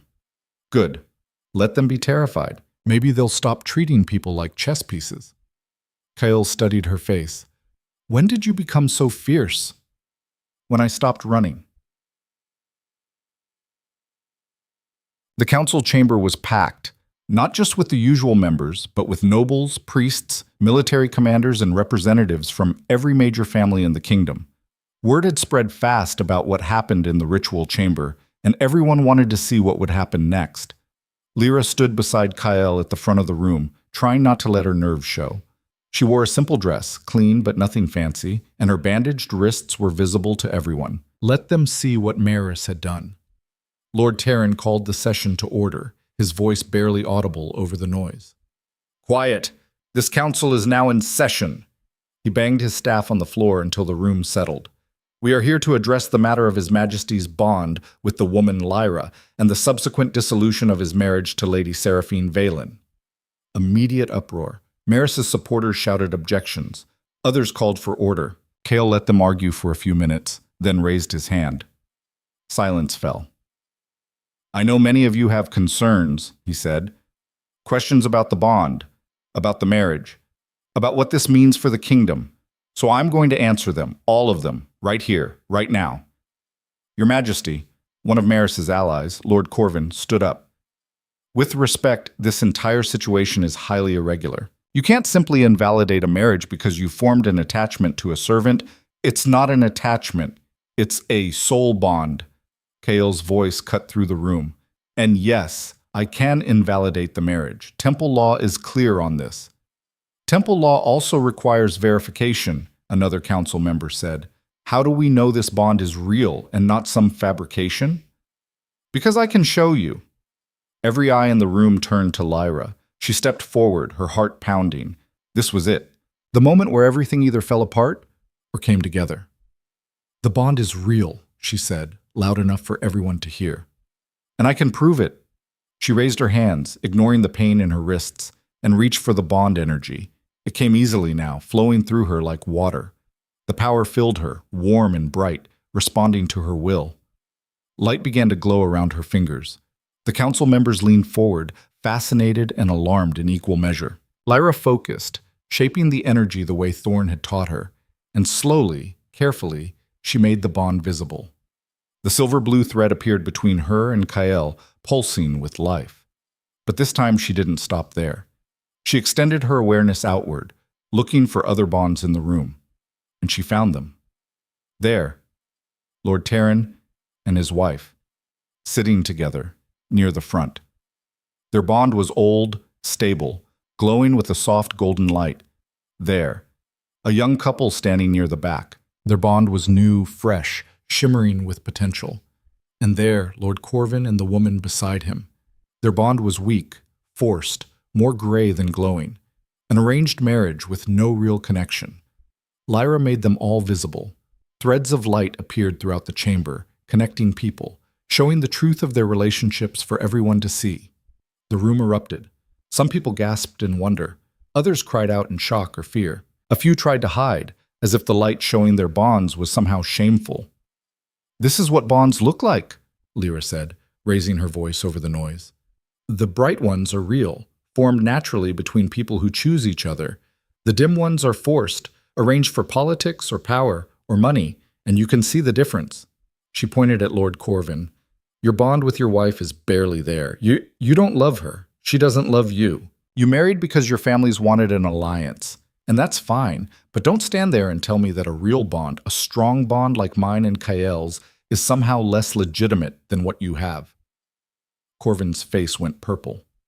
How dare you? She dares because she's right, Lord Terran interrupted. He stood, looking around at the visible bonds with something like awe. Look at them.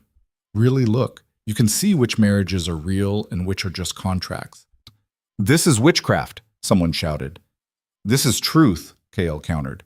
And you're afraid of it because it exposes the lie you've all been living. That bonds can be controlled, arranged, manipulated for political gain. He moved to stand beside Lyra. But they can't. Real bonds form on their own, between people who are meant for each other. And no amount of council votes or marriage contracts can change that. The priest from the ritual chamber stepped forward, staring at the threads of light. Blessed ancients, I've read about this in the old texts, but I never thought I'd see it. The sight, the ability to see and shape bonds. He looked at Lyra with something close to reverence. You're a bond seer. A what? Lyra asked. A person who can perceive and manipulate soul bonds. They were common centuries ago, before the council banned the practice and exiled anyone with the gift. The priest's voice shook. They said bond seers were too dangerous, that they threatened the social order, but the real reason was simpler. They made it impossible to lie about bonds, to force marriages or hide the truth. And now we have one again, Kael said, right here, showing you all exactly what the council has been trying to hide. Lyra let the visible bonds fade, pulling the energy back. She was already tired from the effort, but it had worked. The room was in chaos, but it was the right kind of chaos. People arguing, questioning, demanding answers.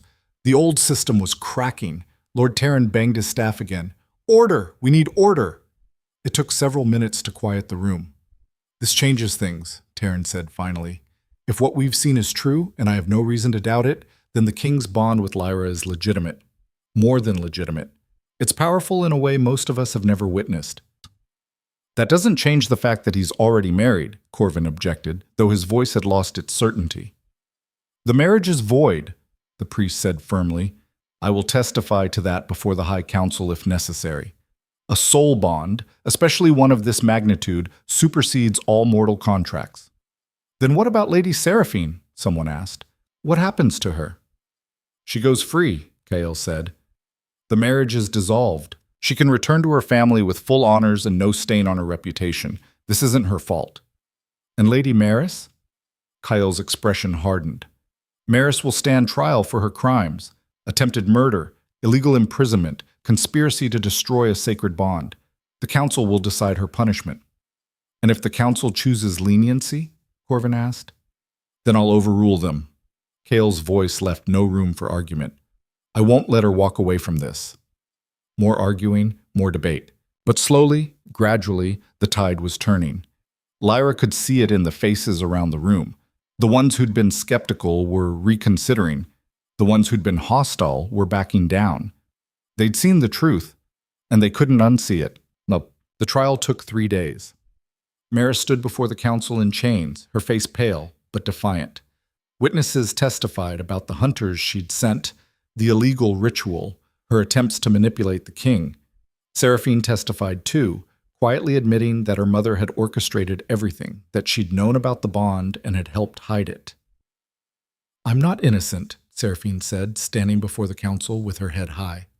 I knew what my mother was doing, and I didn't stop it. I wanted to be queen, and I didn't care who got hurt in the process. It was the most honest thing Lyra had ever heard her say. But I didn't know about the ritual, Seraphine continued. I didn't know she was planning to torture Lyra.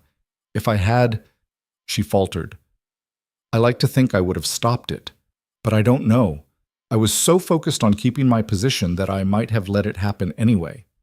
Kael spoke last. He laid out everything, the bond forming 2 years ago, his decision to hide it, the pressure from the council to marry Seraphine, his attempt to protect Lyra by pushing her away. I failed her, he said simply. I chose the crown over the bond, and it nearly destroyed us both. I won't make that mistake again. The council deliberated for hours. In the end, the verdict was unanimous. Lady Maris was found guilty of conspiracy, attempted murder, and abuse of power. She was stripped of her titles, her lands, and her seat on the council.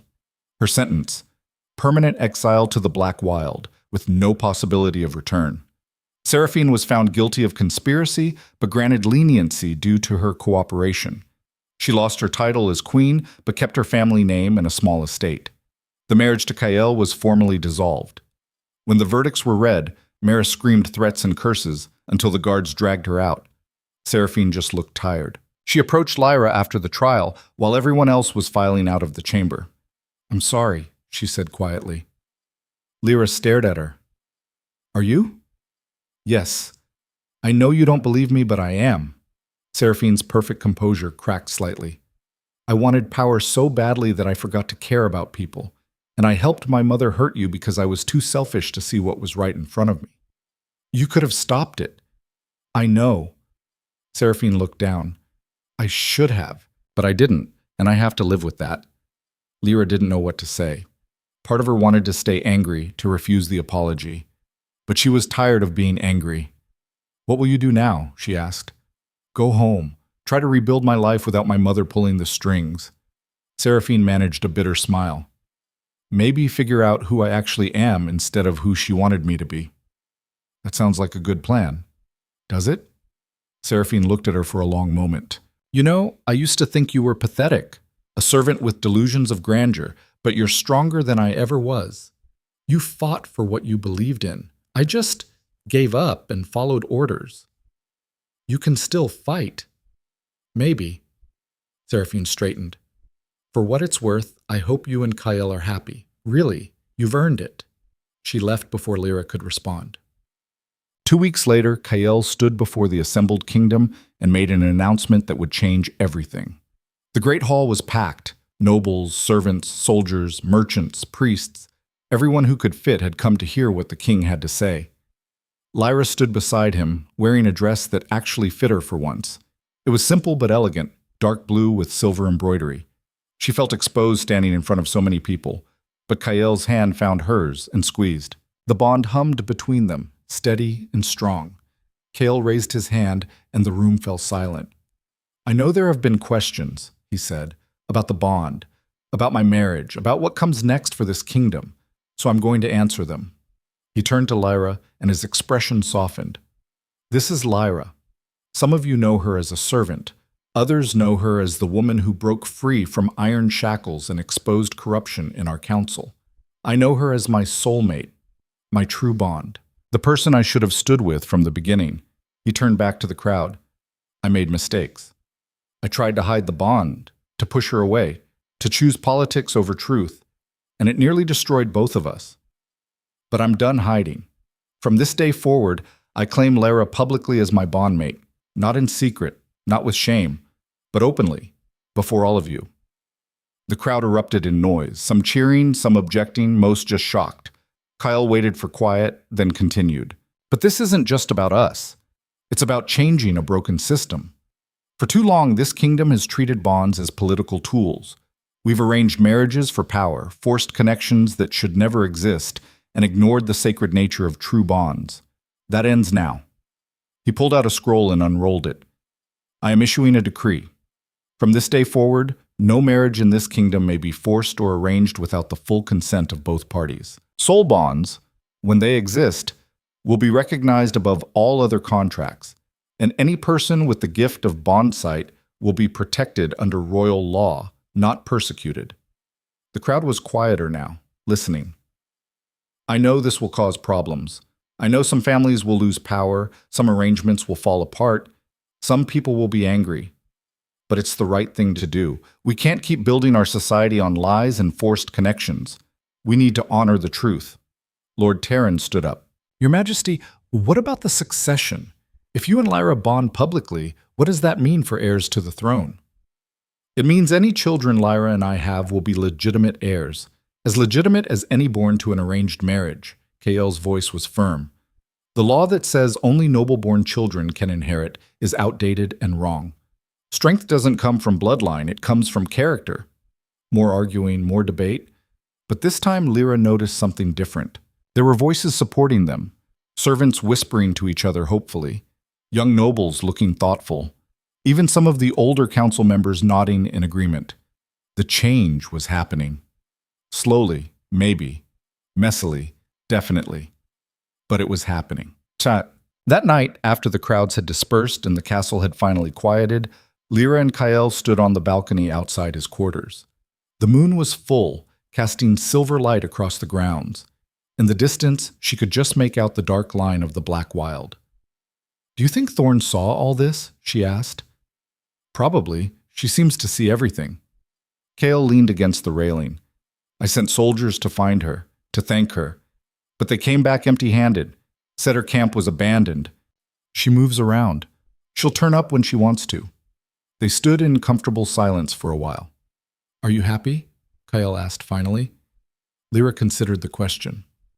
I'm exhausted, overwhelmed, scared about what comes next. But yeah, I think I'm happy. Just think? I spent my whole life being invisible. Now I'm standing beside the king in front of the entire kingdom. It's going to take some getting used to. You'll manage. You always do. She looked at him. What about you? Are you happy? I'm with you, so yes. He pulled her close, and she went willingly, resting her head against his chest. I know this isn't easy. Being with me means dealing with the council, with politics, with people who will resent you for existing. Are you sure you want this? I'm sure I want you. The rest, we'll figure out. Together? Together. The bond pulsed between them, warm and alive and absolutely certain. They stood there under the moonlight, two people who'd fought their way through betrayal and pain and impossible odds. A king who'd learned to choose truth over power. A servant who'd learned she was never meant to be invisible. And a bond that refused to break, no matter how hard the world tried to destroy it. Oops. 3 months later, a messenger arrived at the castle gates. He carried a letter sealed with wax and marked with a symbol Lyra recognized immediately, a tree with tangled roots. Thorn's mark. She opened it in private. Lyra, I heard about what you did, making bonds visible, changing the laws, standing up to the council. I'm proud of you. I'm also writing to warn you. What you've started will have consequences. There are people in this kingdom, powerful people, who profited from the old system. They won't give up their control easily. Watch your back. Trust your instincts. And remember what I taught you. Power isn't just about strength. It's about knowing when to use it and when to wait. You're going to face challenges, hard ones, but I know you'll handle them. You've already survived worse. If you ever need me, light a fire in the Black Wild. I'll find you. Stay fierce. T. Lyra folded the letter carefully and tucked it away. She looked out the window at the kingdom spreading below. Somewhere out there, people were making choices they'd never had before, refusing arranged marriages, seeking out true bonds, fighting for the right to choose their own paths. It wasn't perfect. It would never be perfect. But it was better. And that was enough. Kael found her there, staring out at the city. What are you thinking about? He asked. The future. She turned to face him.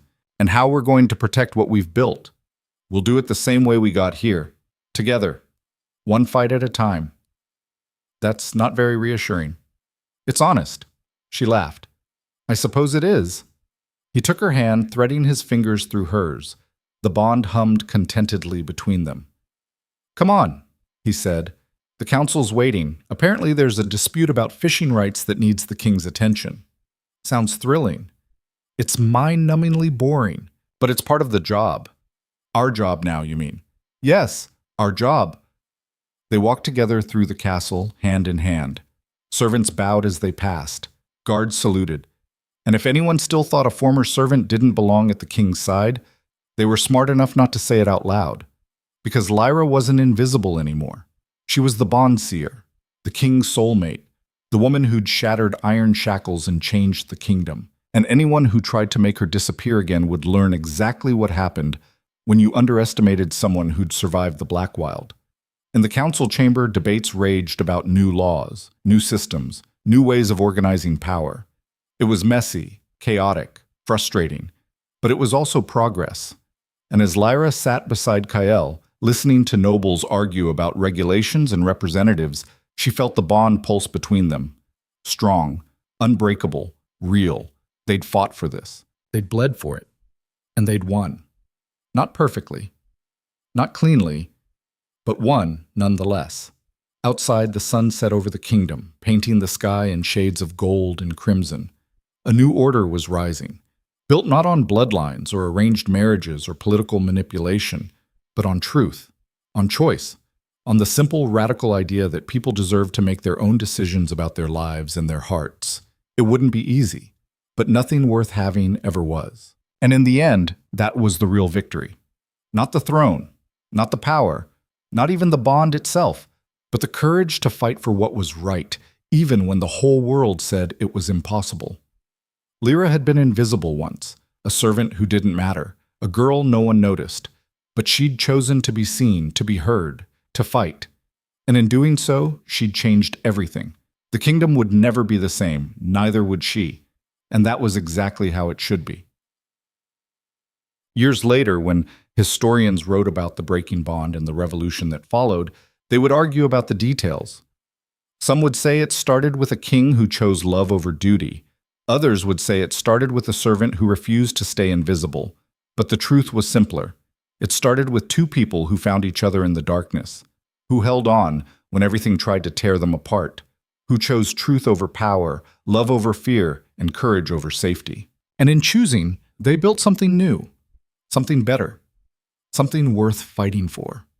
A kingdom where bonds mattered more than bloodlines, where choice mattered more than obligation, where even a servant could stand beside a king and reshape the world. That was the real story. Not a fairy tale with a perfect ending, but a messy, complicated, beautiful truth about what happens when people refuse to accept the world as it is and decide to make it better. One choice at a time, one fight at a time, together, always together. And the bond between them, tested, broken, rebuilt, burned brighter than ever before. Unbreakable. Unstoppable. True. 5 years passed. The castle gardens had changed. Where formal hedges once stood in rigid lines, wildflowers now grew in scattered bursts of color. Lyra had insisted on it, despite protests from the head gardener. People need to see that wild things can be beautiful too, she'd said. Kael had backed her up. He always did. Now she walked through those gardens with their daughter balanced on her hip. Alara was 3 years old, with Kael's dark hair and Lyra's stubborn chin. She pointed at everything, demanding names. Bird! Yes, that's a sparrow. Want it. You can't have the bird, sweetling. It needs to fly. Alara's lower lip trembled, preparing for a tantrum. Before Lyra could redirect her attention, Kael appeared on the path ahead. Alara's face lit up. Papa! She wiggled until Lyra set her down, then ran full speed at Kael, who scooped her up and spun her around. There's my girl. Have you been good for your mother? She tried to catch a sparrow, Lyra said, catching up to them. Did she succeed? Not yet, but she's persistent. Kael grinned. Wonder where she gets that. They walked together, Alara chattering about everything and nothing. The bond between Lyra and Kael hummed contentedly, settled and strong after years of peace. But Lyra could feel something else in the bond today. A tension.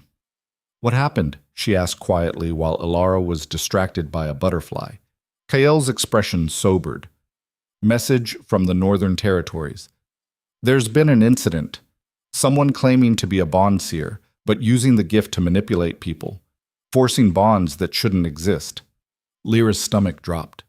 That's not possible. The gift doesn't work that way. I know, but people are scared. They're saying we made a mistake, that protecting bond seers was dangerous. He looked at her. The council wants you to go north to investigate and prove that this person is a fraud. And if they're not a fraud, then we deal with it, together. He shifted Alara to his other hip. But I don't think they are. Real bond seers don't force connections, they reveal them. Like I did. Exactly. Lyra looked down at the wildflowers, thinking. The peace they'd built was fragile. She'd always known that. One person abusing the gift could undo years of progress. When do I leave? Tomorrow, if you're willing. Marcus will go with you. And... Kael hesitated. Thorne sent word. She's already heading north, said she sensed something wrong. Of course she did. Lyra hadn't seen Thorne in years, though letters arrived occasionally. The older woman had become something of a legend, the first bond seer to come out of hiding after the laws changed. All right, Lyra said. I'll go. Kael caught her hand. Be careful. Always am. That's a lie, and we both know it. She smiled despite the worry gnawing at her chest. Fine, I'll try to be careful. Better! Alara tugged on Kael's collar. Papa, down! Want Mama! He passed her over, and Lyra held her daughter close, breathing in the scent of her hair. 5 years ago, she'd been running through the Black Wild, broken and alone. Now she had a family, a purpose, a kingdom that was slowly, messily learning to be better. But the work wasn't done. It would never be done. There would always be people trying to twist power to their own ends. Always new challenges, new threats, new battles to fight. But she wasn't running anymore. She was ready. Come on, she said to Kael. Let's get Alara inside before she actually catches that butterfly and tries to keep it. They walked back toward the castle together, a family bound not just by blood, but by choice, by love, by the unbreakable certainty that whatever came next, They would face it the same way they'd faced everything else, together. And that would always be enough.